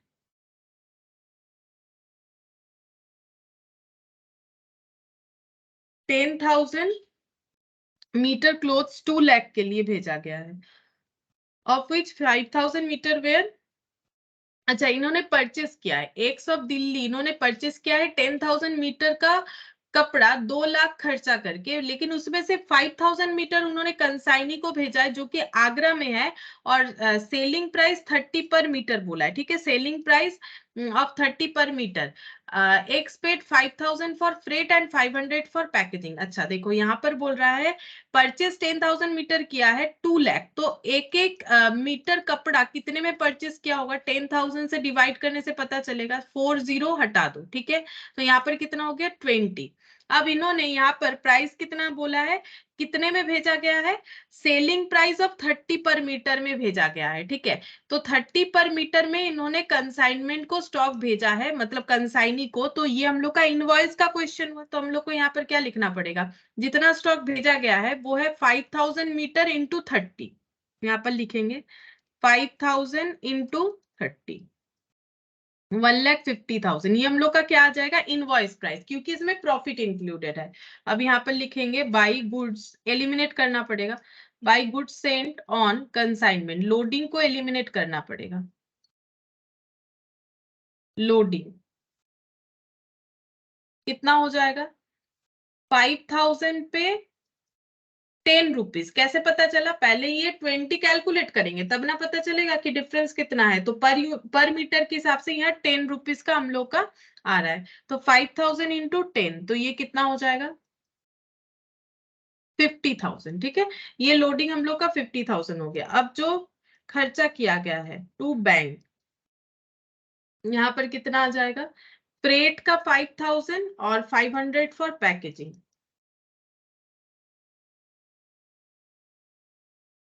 ये सारा खर्चा कंसाइनर ने किया है। ठीक है, पैकिंग का 500। तो ये देखो यहाँ पर X paid 5,000 for freight and 500 for packing. Y sold 4,000 metre at 40 per metre. ठीक है, तो वाई ने बेच दिया है, तो वाई के पास सेल प्रोसीड्स होगा, तो बाई वाई, वाई को डेटर बनाएंगे, प्रोसीड्स कितना 4000 इंटू 40, यहाँ पर बताया 4000 मीटर 40 पर मीटर करके सेल किया है, तो 4 इंटू 4 16, तो 1,60,000 इतने का सेल हो गया है। नेक्स्ट पेज में चलते हैं। अच्छा, इसके बाद यहाँ पर बोल रहा है Y is entitled to a commission of 5% on total sale proceeds plus a further 20% on any surplus price realised over 30 per metre. ठीक है, तो यहाँ पर लिखेंगे कमीशन, तो ये देखो 2 बैंक बोल के है, इसके बाद 2y लिख देते हैं, इसके नीचे जाएगा। ठीक है, 2y यहाँ पर लिखेंगे कमीशन। अच्छा, कमीशन कैसे पे होगा हम यहाँ पर ही कैलकुलेट करके एक बार दिखा देते हैं। बोल रहा है कि 5% ऑन टोटल सेल प्रोसीड्स, जो भी सेल प्रोसीड्स होगा उस पे 5%, तो सेल प्रोसीड्स कितना हुआ है ये देखो 1,60,000 पे 5%, हम यहाँ पर ही दिखा देते हैं। ये देखो 1,60,000 पे 5%, जितना होगा उतना। और इसके अलावा यहाँ पर 20% on any surplus price realised over 30 से जितना भी ज्यादा में बिका है उसके लिए 20% मिलेगा। ठीक है, तो 30 से कितना ज्यादा में बिका है, 40 में बिका है, मतलब 10 रुपीज एक्सेस है, तो 40 माइनस 30 10 रुपीज एक्सेस है। और इसमें हम लोगों ने कितना मीटर बेच दिया, ये तो एक एक मीटर कपड़ा सेल करने पे 10 रुपीज एक्स्ट्रा आ रहा है, और इन्होंने सेल किया है इस तरह से, यहाँ पर बता दिया था। ये देखो यहाँ पर लिखा था ना हम लोगों ने कितना 4000 मीटर कपड़ा बेचा है, तो यहाँ पर हो गया 4000। ठीक है, तो इससे सेल वैल्यू इंटू 20% करेंगे तो हम लोगों का कमीशन कैलकुलेट हो जाएगा। तो 1,60,000 इंटू 5%, तो 8,000, और 10 इंटू 4,000 इंटू 20%, तो 8,000, ये भी 8,000 आ रहा है। तो कमीशन कैलकुलेट हो गया हम लोग का, यहाँ पर ही कर दिया, तुम लोग वर्किंग नोट बना के भी कर सकते हैं। फिर यहाँ पर बोल रहा है 3,000 metre were sold at Delhi at 30 per metre, Delhi में बिका है, तो दिल्ली मतलब कंसाइनर का बात कर रहा है। ठीक है, तो यहाँ पर हम लोग इसका कैलकुलेशन करेंगे नहीं, अगर हम लोग को ट्रेडिंग पेल बनाने बोला है ना वहां पर दिखाएंगे। ठीक है, अच्छा, अब ये दिल्ली में हो रहा है जो, तो वो तो ट्रेडिंग अकाउंट में आना चाहिए। अब यहाँ पर हम लोग का लगभग सारा चीज तो लिख लिया हम लोगों ने, अब क्लोजिंग स्टॉक लिखेंगे। यहाँ पर closing stock by inventories line with Y. ठीक है, और यहाँ लोडिंग आ जाएगा। अच्छा, कंसाइनी ने कोई खर्चा नहीं किया था क्या अपने तरफ से? हाँ किया था, सेलिंग एक्सपेंसेस, ये देखो 2,000, वो लिखा नहीं मैंने, लिख लेते हैं, यहाँ लिख देते, कोई बात नहीं, 2y बोल के सेलिंग एक्सपेंसेस 2,000। अच्छा, अब ये लोडिंग भी इधर आएगा, इनवॉइस का क्वेश्चन है, टू इन्वेंट्रीज या फिर क्लोजिंग इन्वेंट्री जो भी लिखो,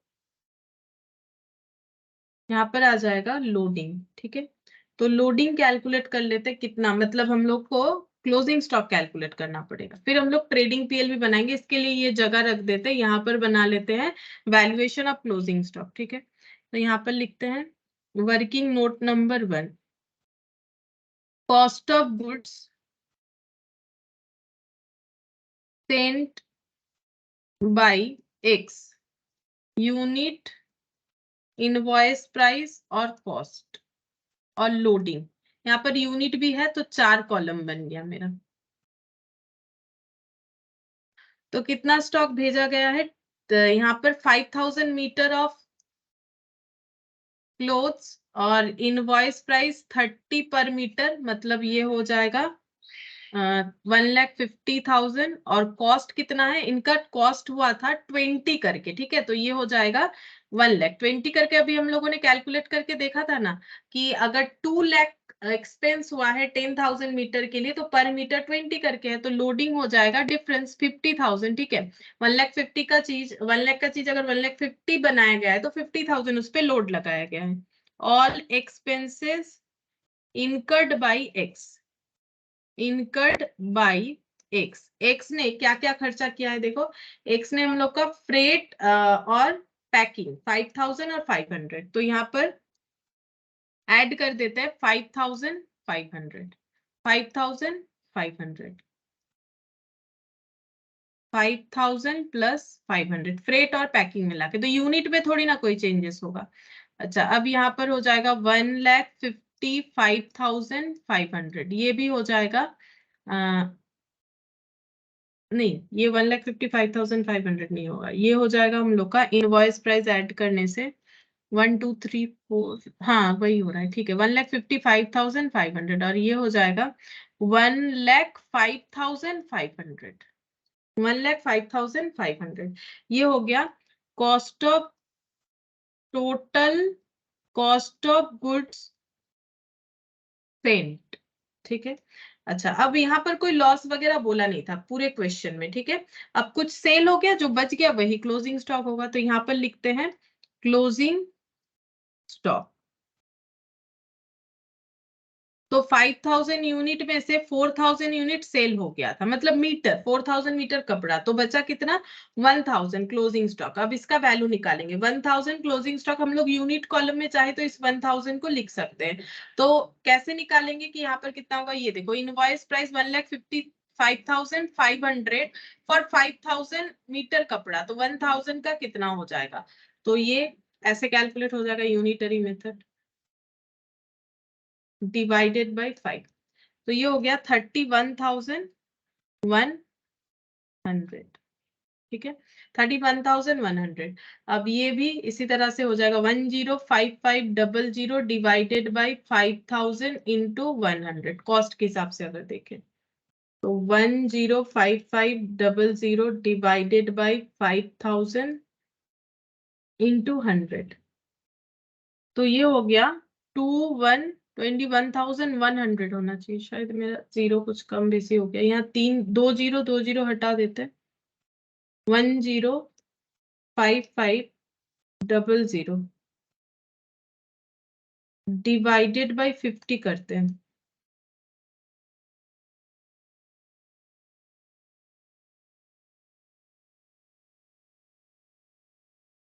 डिवाइडेड बाय 5,000, अच्छा इंटू 1,000 है, हम 100 मल्टीप्लाई कर रहे हैं इसीलिए, तो यहाँ पर 21,000, हाँ ठीक है, अब एक जीरो बढ़ जाएगा तो 21,100 ही आएगा, ठीक है। तो ये हम लोग का क्या निकल के आ गया, ये हम लोग का क्लोजिंग स्टॉक निकल के आ गया। अच्छा, अब इस क्वेश्चन में ये डायरेक्टली हम लोग क्लोजिंग स्टॉक नहीं लिख सकते, क्यों, क्योंकि यहाँ पर हम लोग को बताया है कि owing to falling market price, क्योंकि मार्केट प्राइस कम होते जा रहा है क्लोथ्स का, the inventories of cloth in hand is to be reduced by 10%। हम लोगों का जो कॉस्ट है स्टॉक का, उसको हमें 10% से कम करना पड़ेगा, तो 10% फॉल इन मार्केट प्राइस। तो AS2 अकाउंटिंग स्टैंडर्ड 2 हमें क्या बोलता है, कॉस्ट और market price which ever is lower, उस पे हमें हमेशा अपने स्टॉक का वैल्यू करना चाहिए। तो 31,100 कॉस्ट के हिसाब से हो रहा है, तो 10% अगर एलिमिनेट कर देंगे तो 3,110 एलिमिनेट हो जाना चाहिए, तो बचेगा कितना वैल्यू, तो यहाँ पर वैल्यू हो जाएगा 27,990, और इनवॉइस के हिसाब से कितना जाएगा, ये तो हमारा कॉस्ट के हिसाब से, इनवॉइस के हिसाब से, अब कॉस्ट के हिसाब से यहाँ पर 10% मतलब 2,110, तो 21,100 डिवाइडेड बाय 2,110, तो माइनस करने से 18,990। अब ये दोनों का गैप हमें लोडिंग बताएगा, ठीक है, तो लोडिंग कितना हो जाएगा, -27,990, तो ये लोडिंग हो गया 9,000, ठीक है, ये हो गया हम लोग का लोडिंग। अब हम लोग को वहां पर पुट करना पड़ेगा ये डेटा, तो हम लोग क्लोजिंग स्टॉक कितना दिखाएंगे, क्लोजिंग स्टॉक हम लोग को दिखाना पड़ेगा यहाँ पर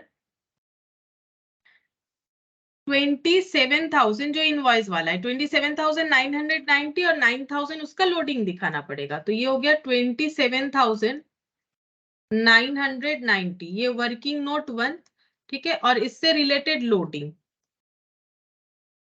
9,000, ठीक है। अब हम लोग प्रॉफिट या लॉस इसको चेक करते हैं, तो यहाँ पर वैल्यू हो जाएगा 50,000 प्लस 1,60,000, मतलब 2,10,000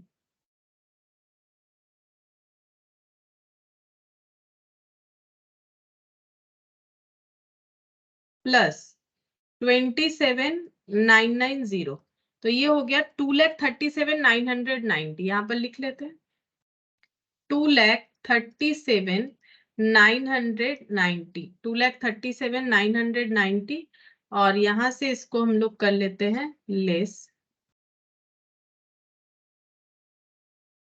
2, प्रॉफिट आएगा कि नहीं चेक कर लेते। 1,50,000 और 5 और 500 मतलब 1,55,500, 1,55,500। अच्छा फिर इधर 8,000 8,000 16 और यहाँ पर 24 और 3 27,000 लेस हो जाएगा। तो ये हो गया 55,490 प्रॉफिट ही आ रहा है 55,490। तो 2 प्रॉफिट ऑन कंसाइनमेंट।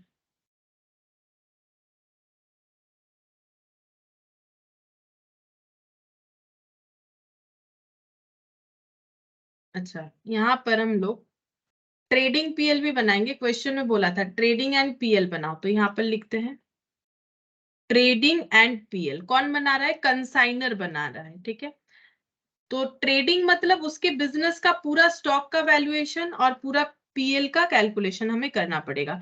तो पहले यहाँ पर लिखेंगे क्या आता है। ओपनिंग स्टॉक आता है ट्रेडिंग में। अगर कोई ओपनिंग स्टॉक है, ओपनिंग स्टॉक तो नहीं है, परचेज किया है इन्होंने, तो टू परचेज जो स्टॉक परचेज हुआ है, टोटल परचेज कितना है? 10,000 मीटर कपड़ा 2 लाख का, तो 10,000 इंटू 20 यानी 2 लाख। ठीक है, इसमें से उन्होंने कंसाइनमेंट के लिए कुछ स्टॉक भेज दिया है, तो क्या हो जाएगा? 2 गुड्स सेंट ऑन कंसाइनमेंट।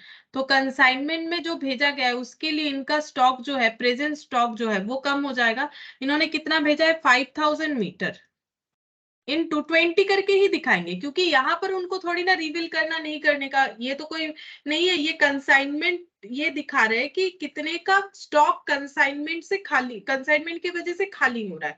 तो यहाँ पर हो जाएगा हम लोग का 1 लाख। इसको हमें इनवॉइस में दिखा के लोडिंग एलिमिनेट नहीं करना है, वो तो कंसाइनमेंट पर्पस के लिए लोडिंग लगा रहे हैं, तो कंसाइनमेंट में जाएगा। ये हम लोग दिखा रहे हैं कि जो स्टॉक खरीदा है उसमें से कंसाइनमेंट के लिए कुछ भेज दिया और कुछ बिक भी गया। यहाँ पर नीचे बताया है देखो कि 3,000 मीटर जो है दिल्ली में बिका है 30 per metre less 3,000 for expenses and commission. ठीक है, तो यहाँ पर लिखते हैं बाई सेल्स। तो जो स्टॉक बिक गया है दिल्ली में वो बाई सेल्स होगा, खुद से उन्होंने सेल किया है, तो अपने सेल को सेल बोल के रिकॉर्ड कर सकते हैं। ये कंसाइनमेंट सेल नहीं है, मतलब किसी के थ्रू से नहीं है। तो 30 पर मीटर करके बिका है, तो ये हो गया 90,000। ठीक है, ये हम लोग का सेल वैल्यू आ गया 90,000। लेकिन बोल रहा है कि नेट रियलाइजेबल वैल्यू ये नहीं होगा। नेट रियलाइजेबल वैल्यू मतलब 90,000 पूरा ये अपने पास नहीं रख सकते। क्यों? क्योंकि इनको इनसे अपना एक्सपेंसेस और कमीशन पे करना पड़ेगा, जो कि पीएल का पार्ट होता है। तो यहाँ से हम लोग क्या कैलकुलेट कर लेंगे? Gross profit. ठीक है, यहाँ से हम लोग का कैलकुलेट हो जाएगा ग्रॉस प्रॉफिट। ग्रॉस प्रॉफिट का वैल्यू कितना हो जाएगा? 2 लाख, और ये हो गया 1,90,000। अच्छा क्लोजिंग स्टॉक नहीं दिखाया मैंने, बाई क्लोजिंग स्टॉक जो बच गया। क्लोजिंग स्टॉक कितना बचेगा? यहाँ पर 10,000 में से 5,000 कंसाइनमेंट में गया, 3,000 सेल हो गया, तो बचा 2,000। और इसका वैल्यू कितने में करना पड़ेगा? अगर हम लोग इसका वैल्यू 30 में करेंगे तो गलत हो जाएगा, क्योंकि मार्केट प्राइस कम हो गया है और 10% से हमें स्टॉक का वैल्यू रिड्यूस करना पड़ेगा। ठीक है, तो यहाँ पर वैल्यूएशन हम लोग कितने से करेंगे?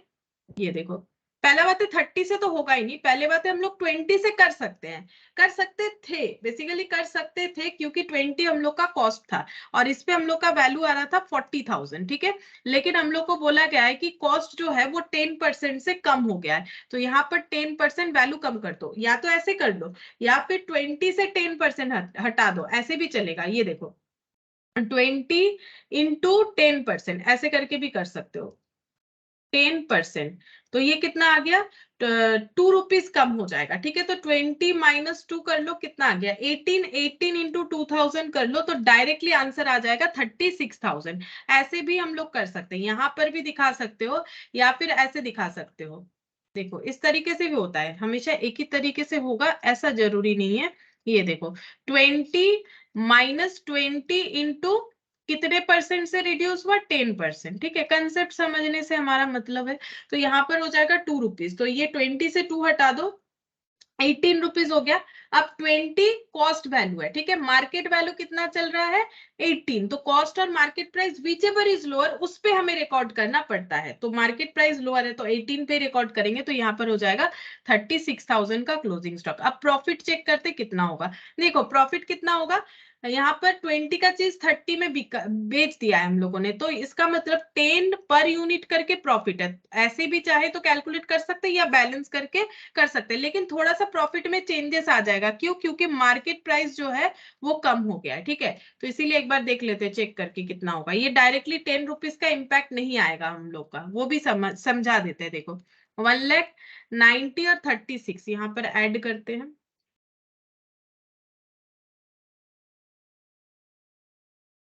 2,26,000 माइनस 2 लाख, तो यहाँ पर आ जाएगा 26,000। ये हम लोग को बैलेंसिंग फिगर करके ही कैलकुलेट करना पड़ेगा।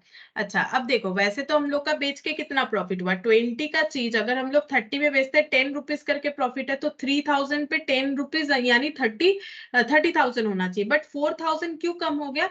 बिकॉज क्लोजिंग स्टॉक का वैल्यूएशन कम हो गया, इसके वजह से हम लोग का यहाँ पर जो है 4,000 से प्रॉफिट कम हो जा रहा है। क्लोजिंग स्टॉक का वैल्यू कम हो गया ना, इस वजह से। तो क्लोजिंग स्टॉक का हम लोग का वैल्यू कितना होता है 2,000 इंटू 20। सोच के देखो, अगर ये मार्केट प्राइस में कोई फॉल नहीं आता तो 2,000 इंटू 20 यानी हम लोग का क्लोजिंग स्टॉक का वैल्यू 40,000 आता। क्योंकि मार्केट में प्राइस फॉल कर गया है तो क्लोजिंग स्टॉक का वैल्यू 4,000 से रिड्यूस हो गया है। देख सकते हो उसका इंपैक्ट हमारे प्रॉफिट में आया, ठीक है। उसका इंपैक्ट हमारे प्रॉफिट में आया। प्रॉफिट हम लोगों ने तो वैसे देखो 10 रुपीज ही प्रॉफिट कमाया ना पर मीटर पे, तो वो 30,000 होना चाहिए था, लेकिन वो 26 इसीलिए हुआ क्योंकि क्लोजिंग स्टॉक, क्योंकि मेरा कॉस्ट, मुझे लॉस हुआ। कितने का लॉस हुआ? मुझे 2 रुपए का लॉस हुआ। कैसे? क्योंकि मेरा 20 रुपए मीटर का कपड़ा 18 पर मीटर पे चला गया, तो मेरा 2 रुपए का लॉस हुआ। तो लॉस होने से प्रॉफिट तो कम होगा ही, तो फिर प्रॉफिट कम हो गया। तो 2 रुपए पर मीटर पे 2,000 मीटर कपड़ा यानी 4,000 का लॉस हुआ। ऐसे भी देख सकते हो, तो भी यहाँ पर वो चीज मैचअप होता है, ठीक है। तो ये देखो, इसको बोलते हैं मैचिंग कंसेप्ट। तो इसीलिए यहाँ पर हम लोग का 26,000 आ रहा है। डायरेक्टली अगर करोगे तो गलत हो जाएगा। अब यहाँ पर ब्रॉट डाउन करेंगे बाई जीपी बोल के 26,000 यहाँ पर खर्चा दिखाएंगे, टू एक्सपेंसेस एंड कमीशन। ऐसा ही बोला हुआ था, देख लेते हैं। 3,000 एक्सपेंसेस और कमीशन मिला के, तो इनका net profit to net profit, net profit हो जाएगा 23,000, ठीक है। नेट प्रॉफिट यहाँ पे 23,000 कैलकुलेट हो जाएगा। तो ये हम लोग को कैलकुलेट करके दिखाने के लिए बोला था। अच्छा, इसके बाद वाला क्वेश्चन देखते हैं। देखो, D of Delhi appointed A of Agra as it selling agent for on the following terms, ठीक है। Goods to be sold at invoice price or over. Goods जो टर्म्स कंडीशन दिया है कि गुड्स जो भेजा जाएगा उसको इनवॉइस प्राइस में बेचना है या उससे ज्यादा। और कमीशन कैसे मिलेगा? 7.5% ऑन इनवॉइस प्राइस, और जो एक्सेस में बेच देंगे तो एक्सेस पे 20%, ठीक है। तो ये कोई नया पॉइंट नहीं रहा, हम लोग ऐसा क्वेश्चन कर चुके हैं। Principals to draw on the agent 30 days bill for 80% of the invoice price. Principal मतलब कौन होता है? कंसाइनर। कंसाइनर ने कंसाइनी पे बिल ड्रॉ किया है 30 डेज का, 80% ऑफ द इनवॉइस प्राइस जो है स्टॉक का, वो बिल का वैल्यू है। 1 Feb 2020 1,000 cycle were consign to A, cycle भेजा गया है, ठीक है। each costing 640 including freight and invoiced at 800, ठीक है। तो इन्होंने जो साइकिल भेजा है वो 640 का है, और इसमें फ्रेट इंक्लूड है और इनवॉइस्ड प्राइस है 800।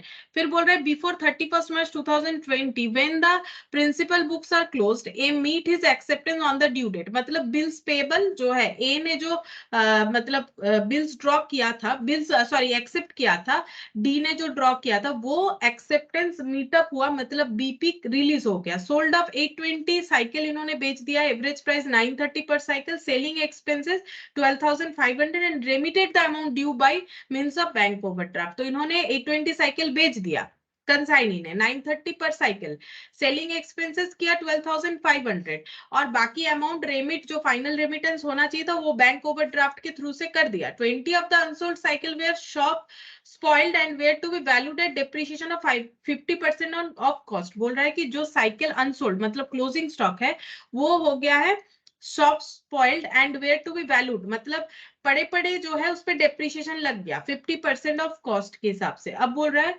सो by means of ledger account how this transaction would be recorded in the books of A and find out the value of closing inventory with A to be recorded in the books of D at cost. ठीक है, तो देखो यहाँ पर हम लोग को prepare करना पड़ेगा एक तो डी अकाउंट। देखो हमें जो भी प्रिपेयर करने के लिए बोला गया ना हम लोग वही बनाएंगे।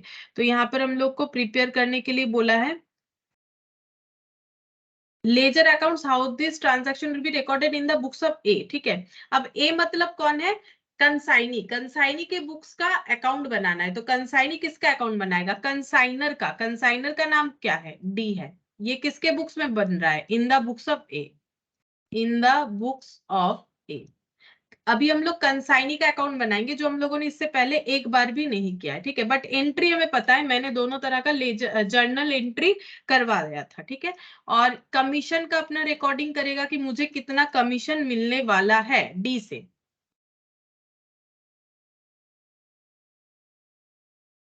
और बिल्स पेबल का एंट्री कर सकता है, मतलब लेजर, बेसिकली लेजर का बात कर रहे हैं।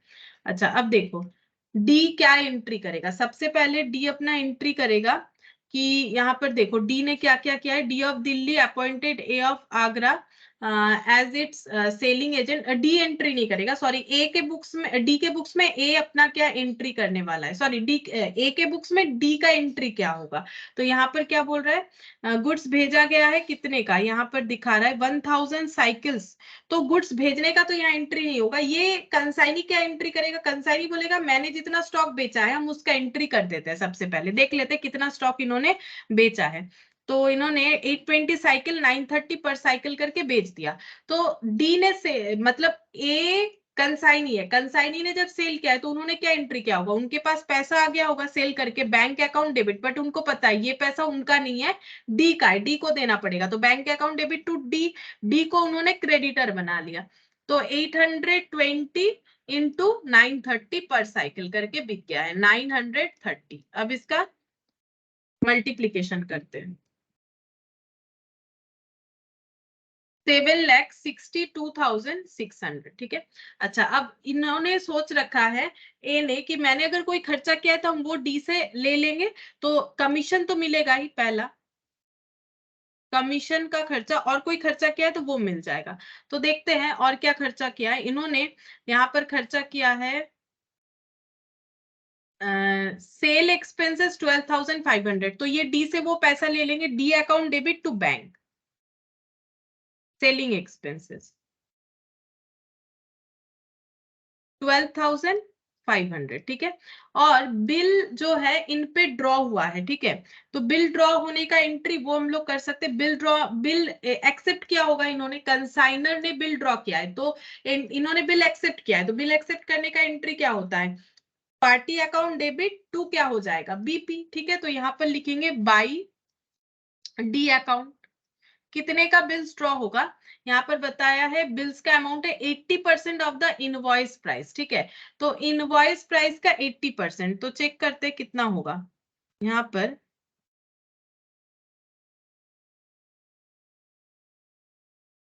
80% of the invoice price 1000 cycle 640 और इनवॉइस प्राइस है 800, मतलब 1000 इंटू 800 इसका 80% ऐसे होना चाहिए। तो यही लिख देते हैं 1000 नंबर ऑफ साइकिल्स। ठीक है, इनवॉइस प्राइस 800 और बिल बनेगा, इसका बिल का अमाउंट होगा इसका 80%। तो कितना हो जाएगा? 8 इंटू 80 64, ये हो गया 64 और ये 2 जीरो कैंसिल, तो 3 और 1 4 जीरो होगा।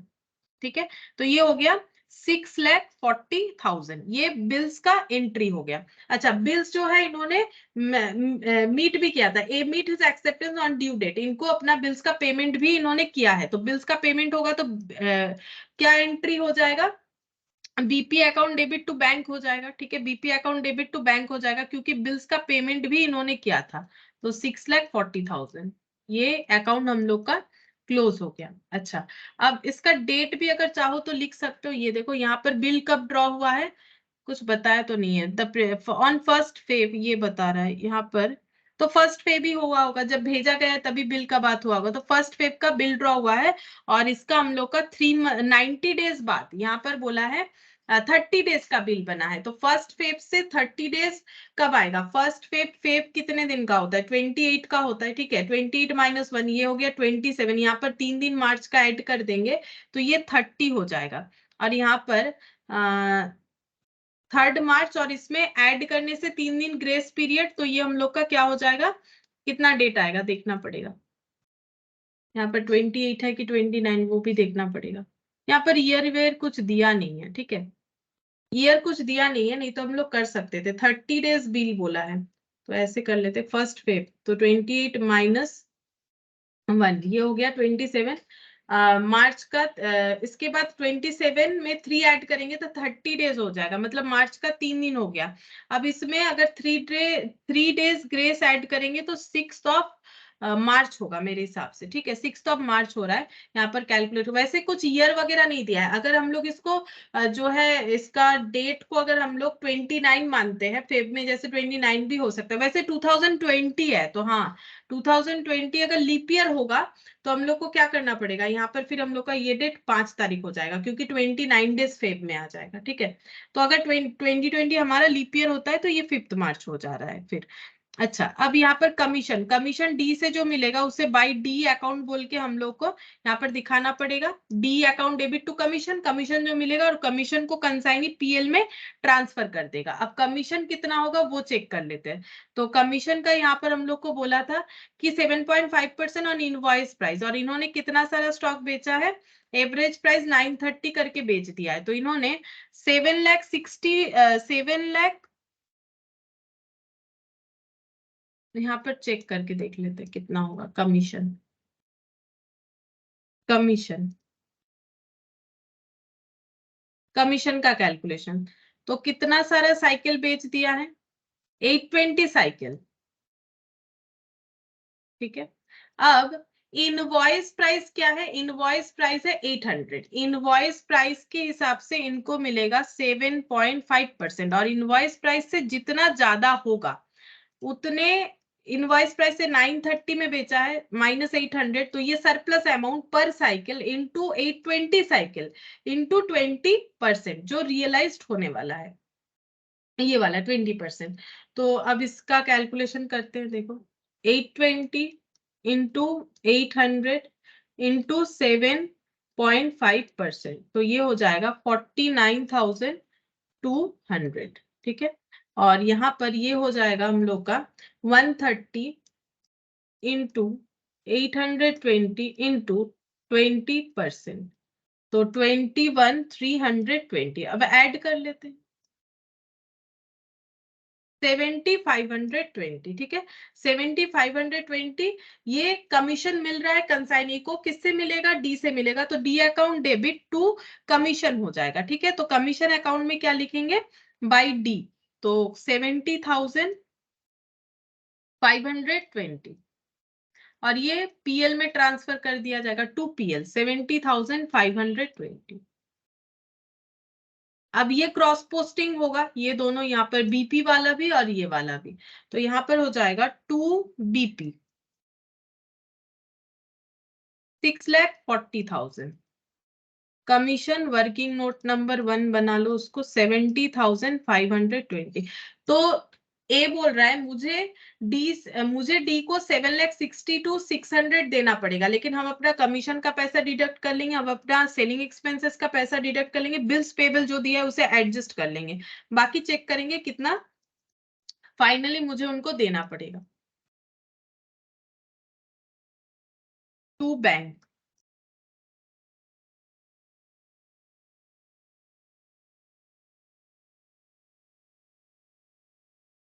6,40,000